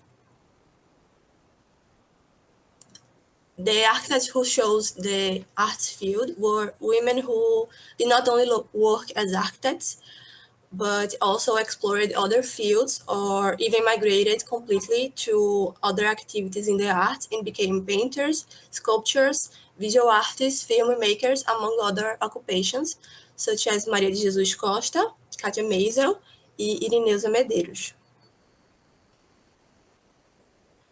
Regarding to the female architects who worked in the field of architectural design, two periods can be identified. First, the 60s, as Andrea said before, female architects associated with their husbands or male partners to work in the area of project conception and execution, but were eclipsed by their partners. In the second period, which we deep in this article, are the 70s, where female architects worked in all-female groups or offices. The main examples of all-female offices are Arquitetura 4, which worked mainly with single-family residential projects, and Arquigrupo, which worked mainly on multi-family building projects. And here are some newspaper articles I found at Diário de Pernambuco related to this production. And I don't know if you can see my mouse, but here are an interview Lisa Stachin, a member of Arquitetura 4, and the title of the article is Architecture, a Profession Still Discriminated Against Women, where Lisa says that the clients themselves didn't want to make buildings with women, but they were solicited to make the internal design. And also she pointed out that they were paid less than the male architects. So here are the final thoughts to conclude this presentation. In order to gain their independence and financial stability, the women architects migrated both literally and subjectively in order to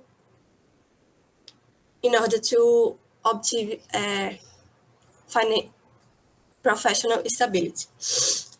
The women architects, the literal migrations occurs when they need to move inside or outside the Northeast region in order to find professional niches which they could develop. And on the other hand, the subjective migrations were alternative fields to which they were directed due to the difficulty to stay in the traditional valued areas with the professional during the beginning of the professional careers and also within the university itself, and shaping the architectural scenario that has remained unequal for generations, including today.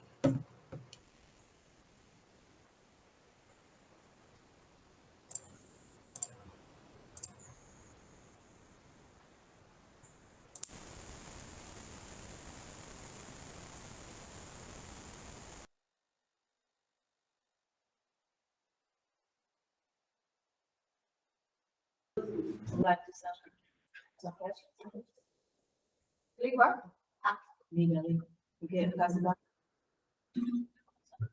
Alguém vai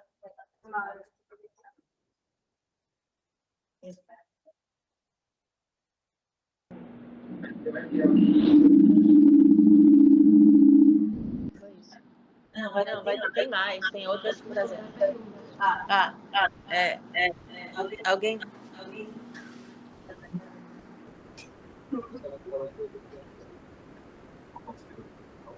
Alguém quer perguntar alguma coisa aqui? Malu, obrigada. Você ganhou parabéns aqui. Obrigada.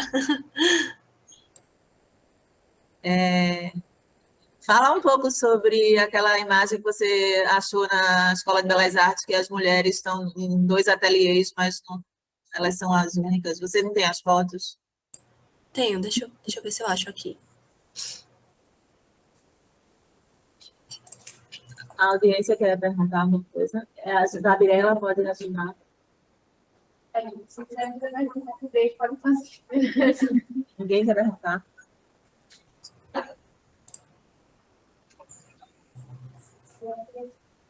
Not right now, but maybe Andrea has a question or. Alguém do Rio ou de Porto Alegre que está no Zoom gostaria de fazer algum comentário? I just want to say thank you. Yeah. Então, eu vou pedir para ela mostrar um achado dela no arquivo. I asked her to show 2 pictures from the archive that she collected. That is very interesting because they show the women how they were feel in. Yes, I will say one thing. I think this emphasis on education is really helpful for our women's history and architecture. Because when I talked about in my very first lecture about the emphasis on monographs, it wasn't to celebrate the individual women, but to understand the institutional structures that both either hinder them or help them. And I think a lecture like you just heard really makes clear why women enter the field at a certain moment, how their own position begins to change and evolve. And if you don't understand something as basic as access to education, it's very hard to figure that out. So I think we really need that institutional and social investigation.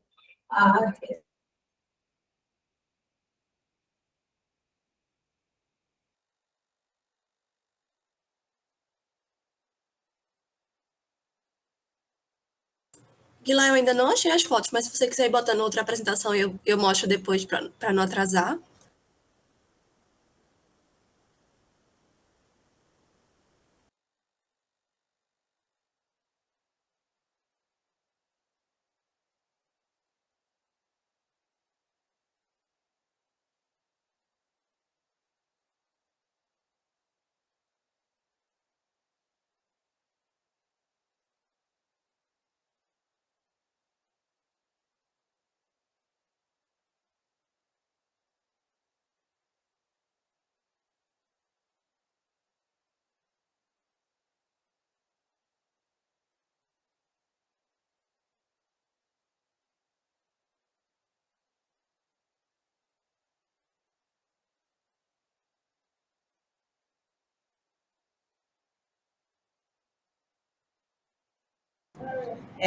Hello, I'm going to call Camila Bernardino. She's a postgraduate student at the University of São Paulo. Hi, Camila.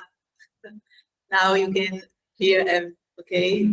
So you can start. I'm going to. É melhor ela compartilhar. Sorry. Eu compartilho? Compartilhar, yes. Tá. It's better because you can control, okay? Thank you so much.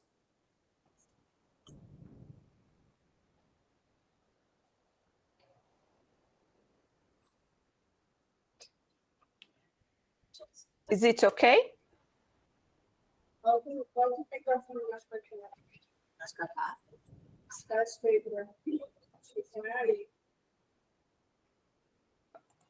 Ok. Camila, você pode falar de novo? Para ver se Is it okay, the presentation, the slides? Yes. Thank you so much. Okay. Thank you for this opportunity. I'm Camila. I'm a historian. I'm not an architect.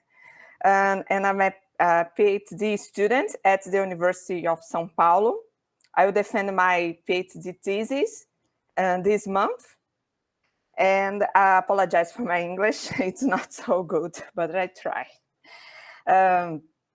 It's a little piece of my research that's made up of hundreds of primary research about the 21st female architects in Brazil, or Rio, and theoretical reflections are based on Joe Scott and Pierre Bourdieu. I intend to demonstrate the agents of these professionals in the face of sexist structure and of architecture and urbanism. And despite being fewer in number, they participated in the consolidation of this area in Brazil. This search for the first female architects and urban planners led us to the early years of the 20th century, and the first school of architecture in Brazil, the National School of Fine Arts. I intend to demonstrate, one minute. Yeah. I intend to demonstrate an analysis that is not just about covering who they were by exception or brilliance, but highlighting their experience. It's less a linear narrative and more an examination of the dynamics within architecture and urbanism through the agents of women in the face of a structure marked by inequalities, and bring the contribution from Brazil to international scene. A case frequently explored in Brazil was that of engineer and urban planner Carmen Portinho, and at her side there were architects not yet revealed. She was active in the fight for the women's emancipation and presents an extensive production. This engineer was very important to my research.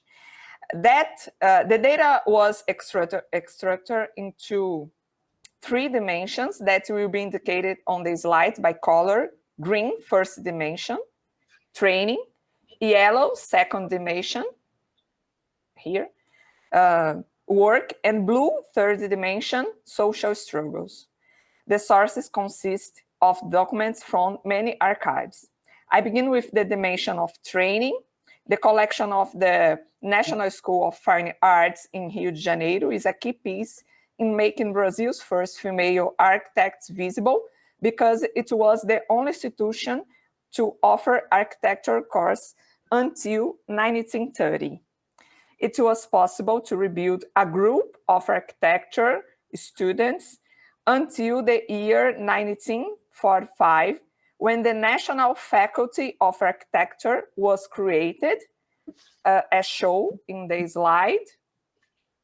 The list of names, 27 names, first architects. The first women to receive the title of architecture.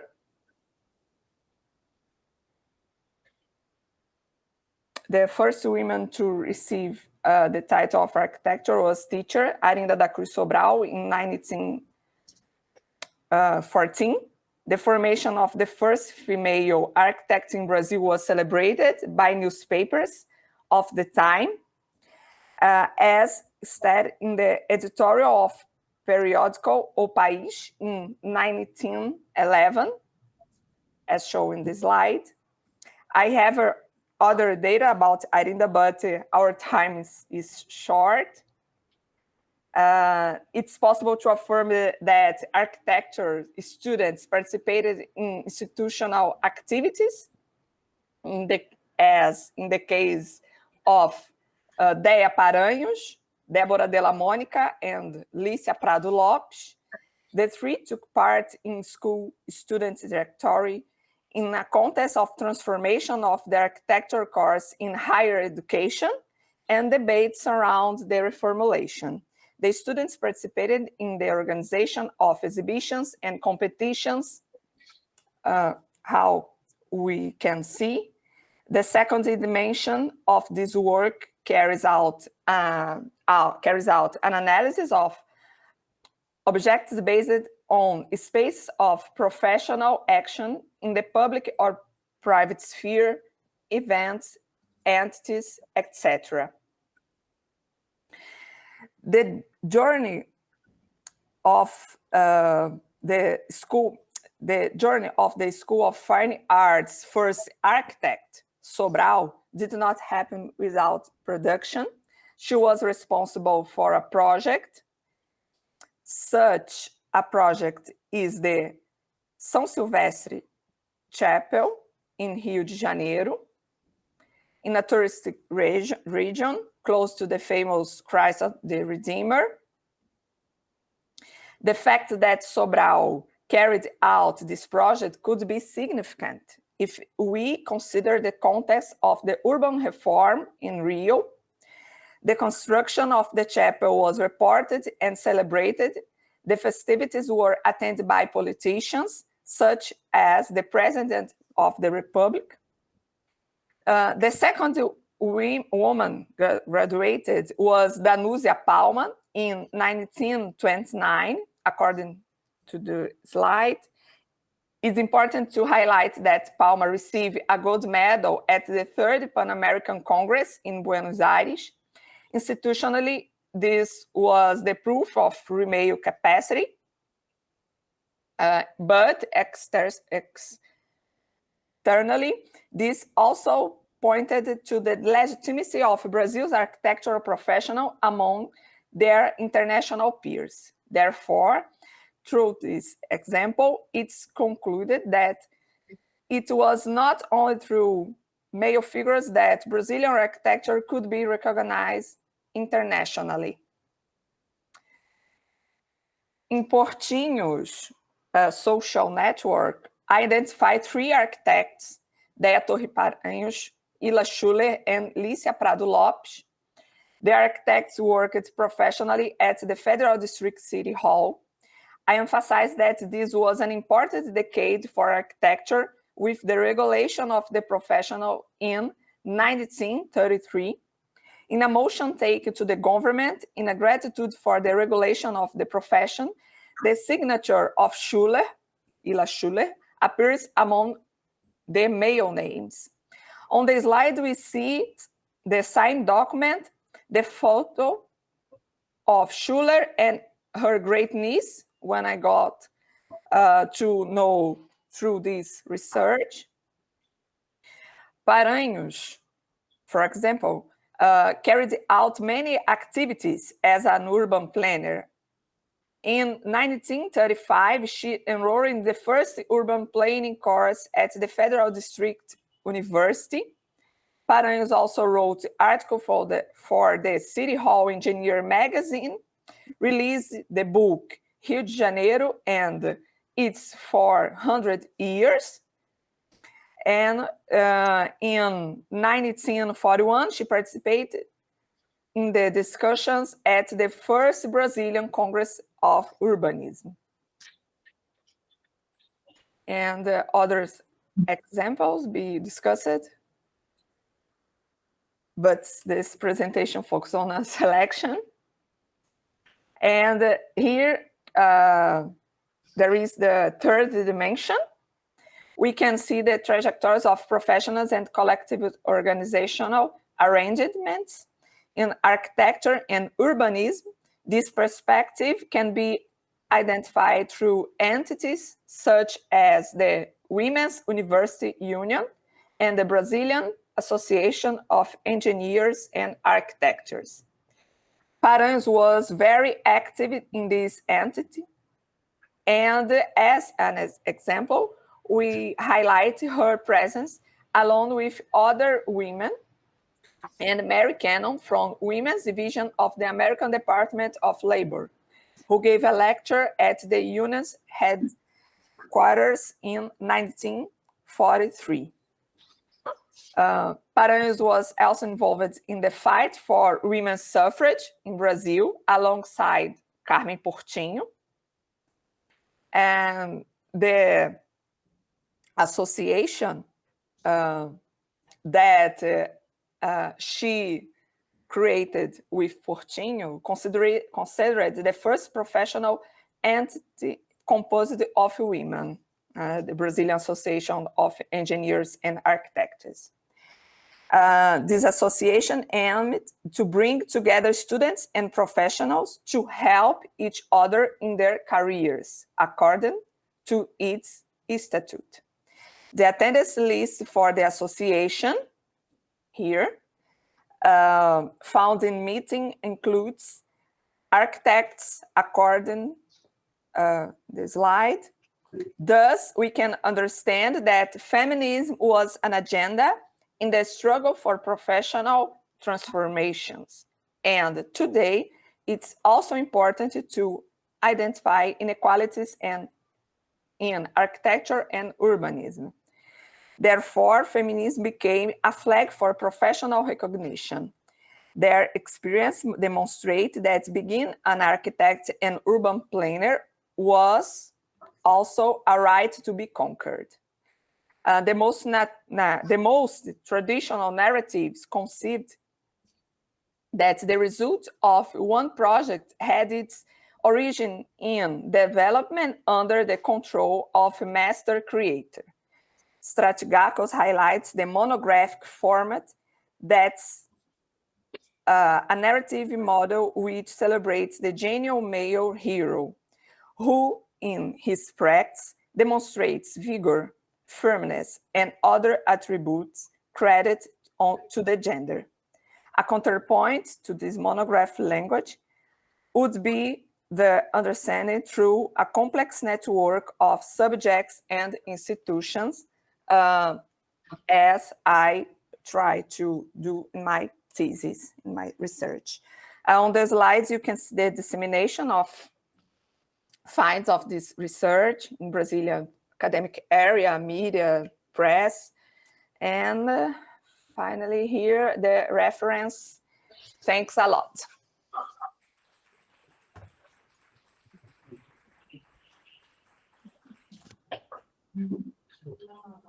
Aqui, né? Camila, thank you very much for your presentation. It's really huge research in journals and archives. We can see huge work, deep work. Okay, it's really good. I'd like to read your. It's online already. Your thesis. Yes, I will defend my thesis at June 28th, and it will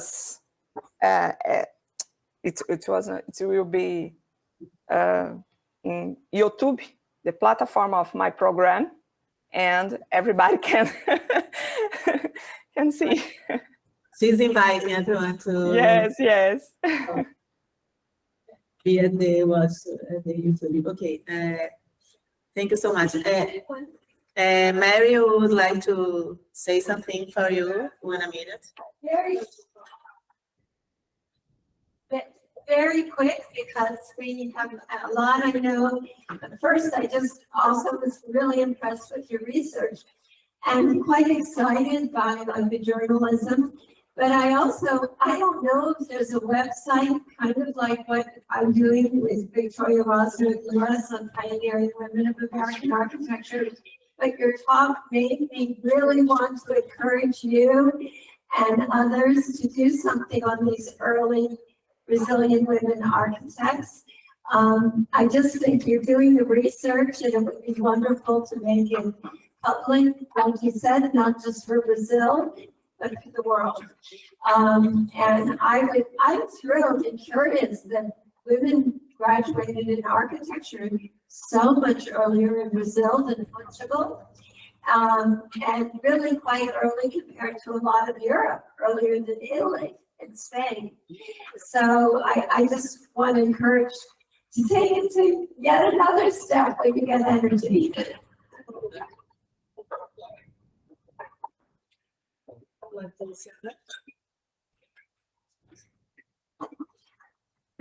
Thank you so much, Mary, for your comments. I'm going to call Leticia Toscano. She's going to present. She's a student here in the master at MDU, okay? And take your time, Leticia.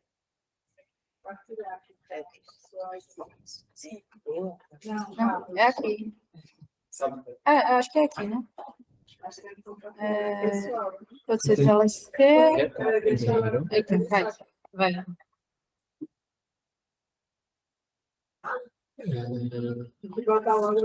Tá no PDF. Isso aí. Constructivism.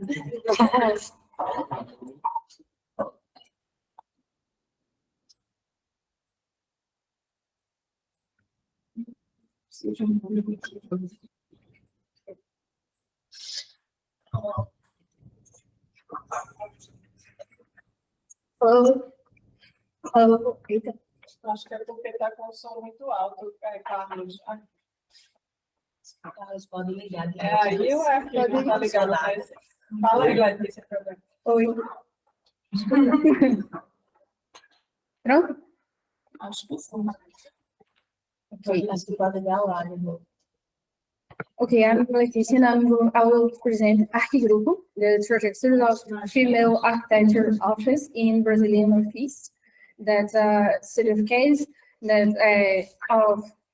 as the Malu presented, as the same line we studied. So we'll go through the historical context as Pernambuco architecture in 60s and in 70s. In Pernambuco, the number of women graduated as architects grew specifically at the 70s decade because of many mobilizations that occurred at the 60 decades, but they were really focused on the less privileged fields that Wright goes in cost of, that the male colleagues says that domestic fields and the other fields were just relegated and were not really important. That's what they said. Okay, then we'll go through the office, and the office director was founded in 1975. It was an entirely feminine office, and at the 80s, it got its peak activity. While they go with skyscrapers, that was really uncommon for women at the time. So they could break the glass ceiling, as the Spina Certificato says, but was not enough to let them to adequate recognition. So they also go to the Canal Trade Center, that was a corporate skyscraper that was even more glass breaking. So they got the key features that they operational presence in Pernambuco, Alagoas and Bahia. So their architecture was emphasis placed on complex volumetrics and oblique lights. Unworthy for the research production, they also produced in urban planning contests that happened in São Paulo in 1989, 1996, and 1997. They won the first place, and the other two, they got the second place and the third place. So they were really good at it. So here are our cartas. So this is Ana Barros, Sueli Juca Maciel, Amélia Reinaldo, Normal Cerda, and Katia Costa Pinto. Amélia Reinaldo was born so she was graduated in 1973. She was not an interned character at the office, so she left at the 80s. But at the office, everyone has a main function. Her function was about the legislation and to study with the heritage, and she was fundamental in the 90s with the urban planning in São Paulo. But after she left the office, she goes through the urban and heritage conservation. At the 1982, a part of the office, she made the restoration of the FDR. It was Recife Law School. It was a very antique project, and they created with Ana Barros a completely new way to preserve the historical buildings. So we here got some of her projections, published book by her, and then maquette was a model of the content. Bexiga content, but they won at 1989. So we got Ana Lúcia Barros. She was not only an architect, but also an artist that was sculptures, and she used that ability into the buildings. So she was responsible for not only the placement on the field, but to create new forms and explore the landscape just the way she could. And she was amazing. I'm personally a fan of her. So After the closure of the office, she continued to design her activities and continued at the sculpture. And she was really reminds me of Amilcar de Castro and Ligia Clark. It was metal and like this. So every building that they made, she was making to the products of the sculpture that goes on front. So she made two a building by herself that was Kimos, that we can we see the oblique lines and the volumes, that emphasis that goes. So we got Katia Costa Pinto. She was a multitask professional. She was just amazing at the interior designs, but also she could make furniture just like Charlotte here. She used steel and glass and stone, and she was very keen on material stuff and how to explore them. So after she left the office, she continued her career, but making also colors that handcrafted, and she looked for regionalism with interior in Pernambuco and the other parts of Northeast to catch the techniques and explore them, and to go to modern colors, but at the most perfect thanks. To explore these techniques with modern appeal. So we got some interiors of her and now the colors and some furniture that she made. So we talk about Norma Lacerda. She also, just like as Amelia, she was not present all the time during the office period, but she left. So she left in 1982, but because she was invited to by Sudan, just like all the architects that she joined an interdisciplinary team. So, but she was really important because she created a law called a Law of 12 Neighborhoods, that it controls the city, how it grows, not in a very accelerated way, just to control, because it was already so crowded. So she's a teacher here, but she also made architecture. She made some Edifício Monjolo and Sagarana that will present later. So this is one of her buildings that she was responsible for the conceiving. And we got to Sueli Jucá Maciel. Sueli she stayed just like Katia and Anna throughout all the period of the office, but she was really keen on doing the real estate, how to adapt good architecture with what real estate market wanted. So she was responsible to explore the field at the most. So after the office closes, she continued her activities and even got a PhD in the University of Lisboa. So this was one of her buildings that she was responsible for conceiving too. And it has also Ana Barros touch, with these volumes going here and there and these in and out volumes, but she was really important at these ones. So we go through their legacy, the professional legacy, and how they made architecture. So they reviewed the postmodern review to the modern architecture, was the techniques, the originalism, and we got Wiseman here too, and how they participate in the school Pernambucanos. Were they? I think so. So we got her through their first phase, where we got regionalism and brutalism together, because just the way they compose it with the materials off and unpeeled, and how they catch the oblique lines to create these, I don't know how to say, visadas, the views. And I made some schemes how it goes and how it's on the field.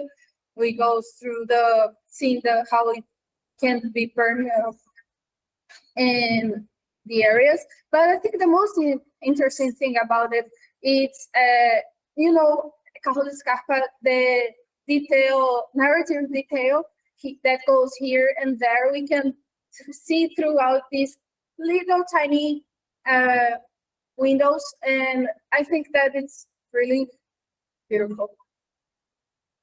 So we got the second phase, that is volumetrical phase, that is it's about Edifício Monjolo here, and it's really related to Edifício Vila Mariana of Van der Tinoco, and how the balconies are completely free, and it's really light structure, and you can see that on the picture. So I differentiated it by virtual volumes and real volumes. The virtual one was the lighter ones made by the balconies, and it goes through analysis that goes total solid and the main solid, and that goes to the volumes that are taken off and the volumes that are added. So we got to some similances that happens in the Vila Mariana and here, not Vila Mariana, but here too, the ones over the cocktail. I just can remember what this one was. And we got an analogical phase that is related to all those Halsey phase, the concept, and then we can see base, body, and head division here. And it's also related with the postmodern architects, just like Mario Botta. And so we have the synthesis analysis, that is Edifício Baraúna, that got all these three presets together. So we go to Gordon Coley's views with this, how we enter the building, how it goes, and the stairs. And that is something I realized here, that the volumes added and the volumes taken too, and how it reflects on each volumetrics.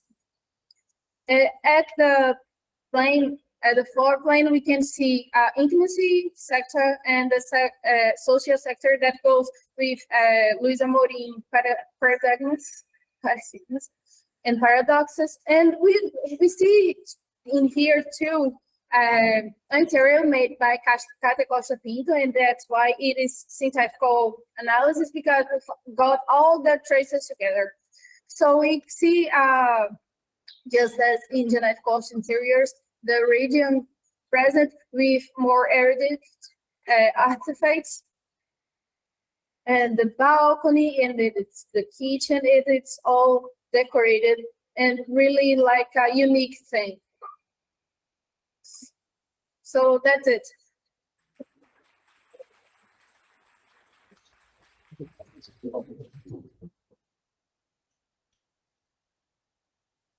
Thank you very much, Latricia. Was very someone want to what?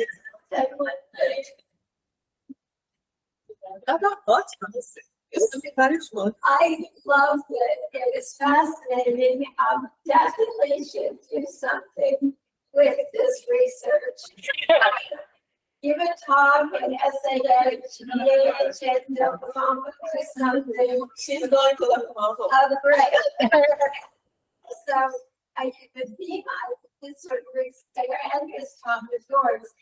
The question I would ask is how this collaboration with women, as opposed to partners with a male husband, change things or not. And I think it's fascinating, this group working together. And I'm just curious how it extended even beyond the office. Did they help out child care, other relations? I don't know if you know the firm TAC in the US, the Architects Collaborative. There, it was a mixture of men and women, but they actually did things like trade off on child care and do collective things. So they may not have gone as far in the outreach impact circuits or help. But I think exploring how the collaboration works with women versus men might be the next stage, but it's great research. Thank you so much. Uma foto com ela, né? Você quer fazer uma foto com você? Can you come more? I will come there. Okay. Ela vai tirar uma foto. Take a picture. Oh. I'm getting cold and then again hot. No, because we have to turn off because it's too noisy.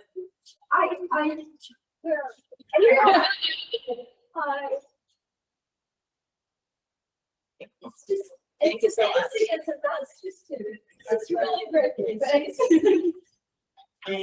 Hello. Hello, everybody. I'm going to call Gabriela from Rio de Janeiro, I think, that she's going to, oh, hello, Gabriela, that she's going to present, I don't know. Okay, Gabriela, you are going to. All right, good afternoon, everyone. My name is Gabriela Ribeiro Lourenço Silva. I'm currently pursuing a master degree at ProUrb UFRJ. Wait a moment, Gabriela, please. We are going to turn off the lights because you are not appearing here, okay? Wait a minute. Tem como botar ela principal aqui?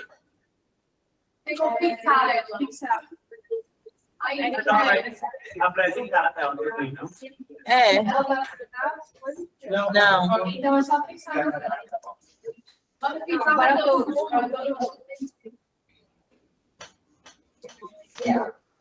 Ah. Right. Okay, let's, Gabriela is from. Today, we will explore the relationship between mass culture, architecture, and gender issues based on the work of Andreas Heissen in Mass Culture as Woman, and our professor, Mary McLeod, in Everyday and Other Spaces, Architecture and Feminism. Let's start with Andreas Heissen.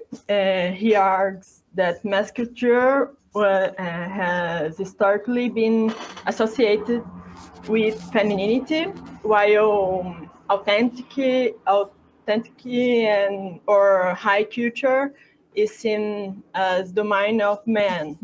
In the 19th and early 20th centuries, the treat of the masses was often perceived as a feminine treat, especially in relation to woman political and cultural aspiration.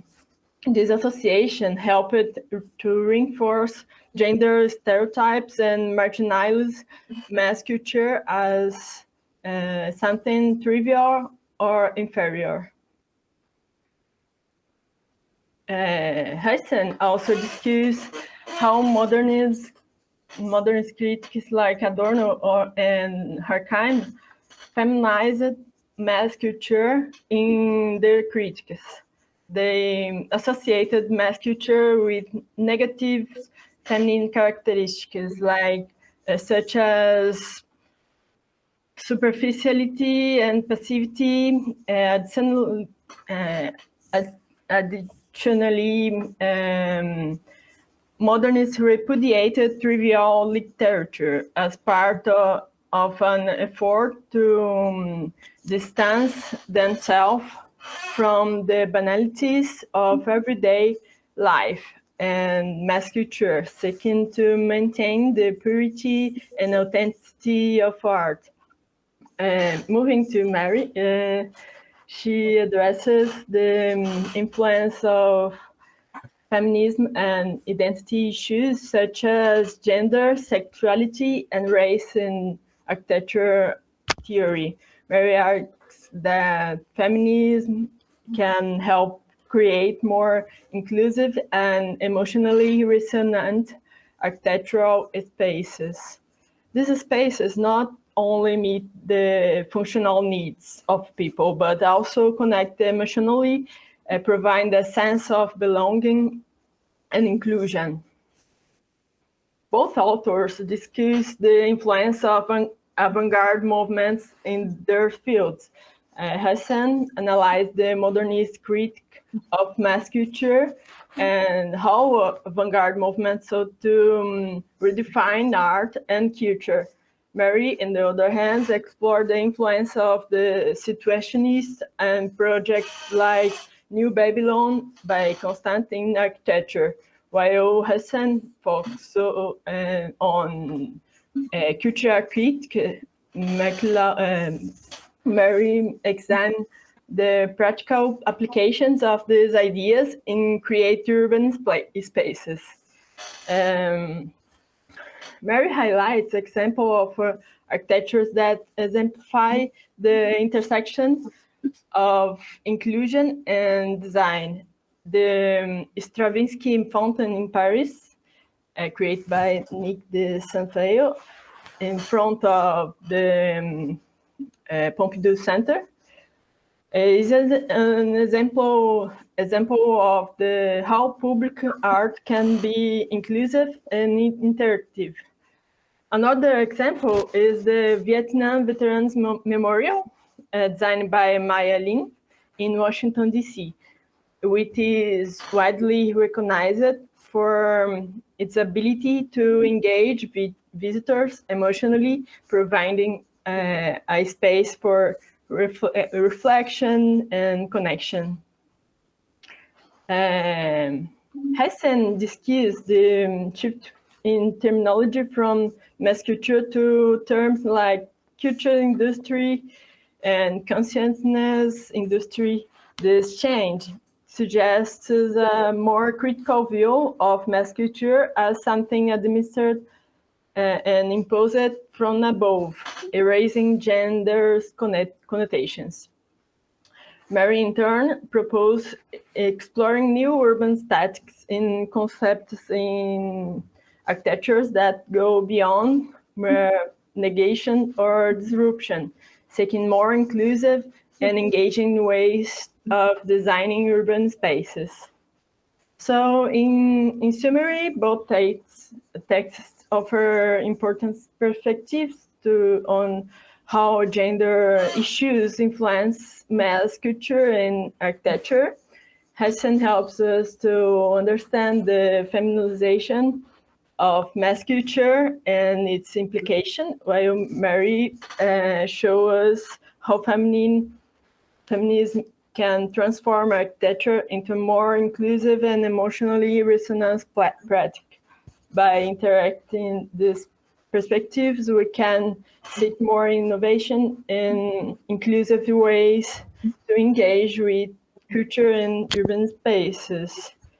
And it's it. Thank you. Thank you.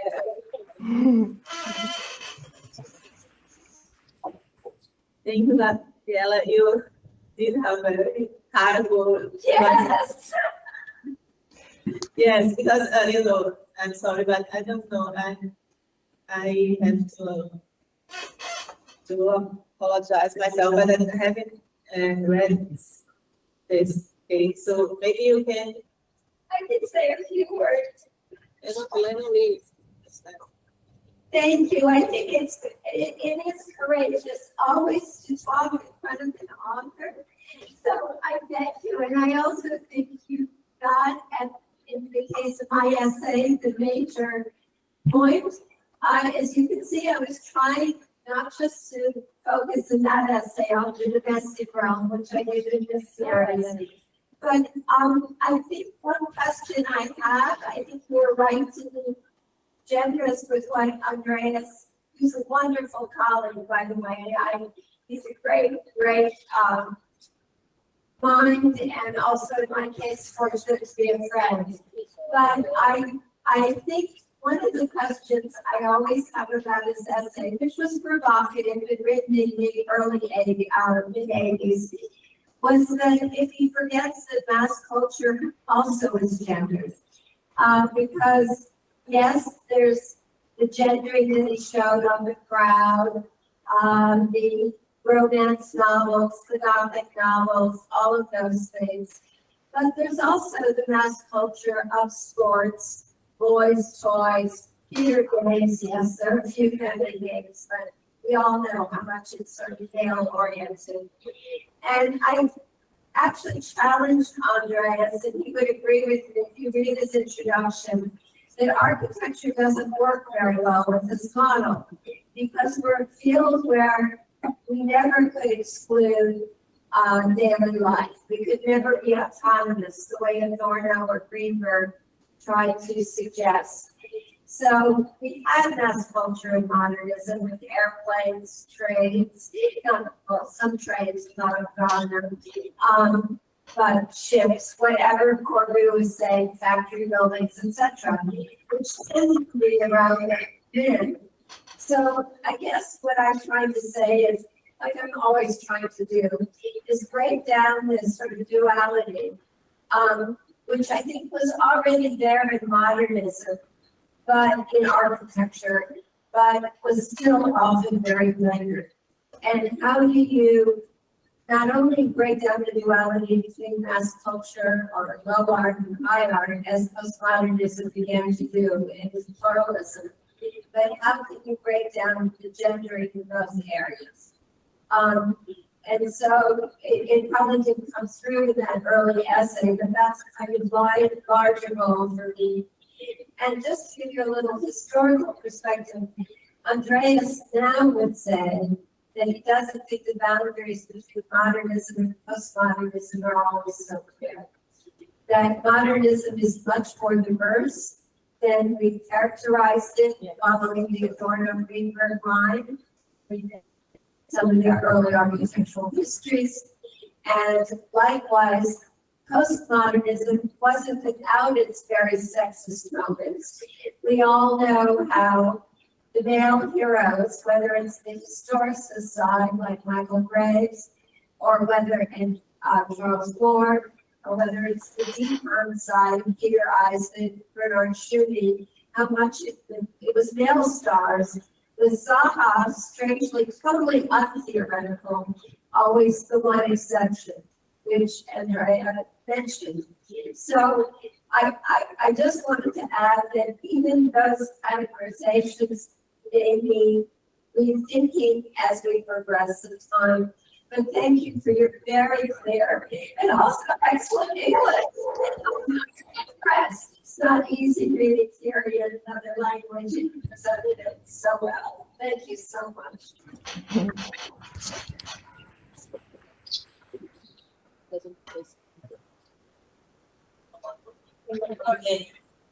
Okay. Someone has another question, or I think no. Okay, I think we can finish now. I think we will take a photo with all the resistors. And here and at the beach. Okay, very good idea. Okay, thank you everyone for watching, and thank you Mara and Sergio once more to provide this opportunity for me, because if you weren't to your efforts and your time to help me for this enterprises. Thank you, Gila.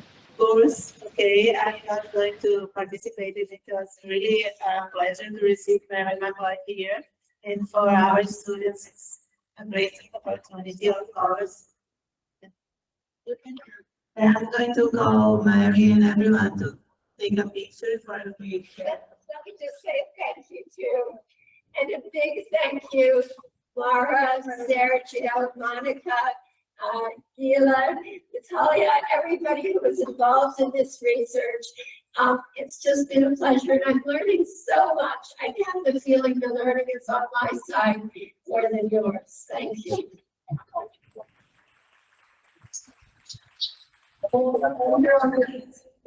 You can open your cameras to take the picture all together. You can do for it would be nice.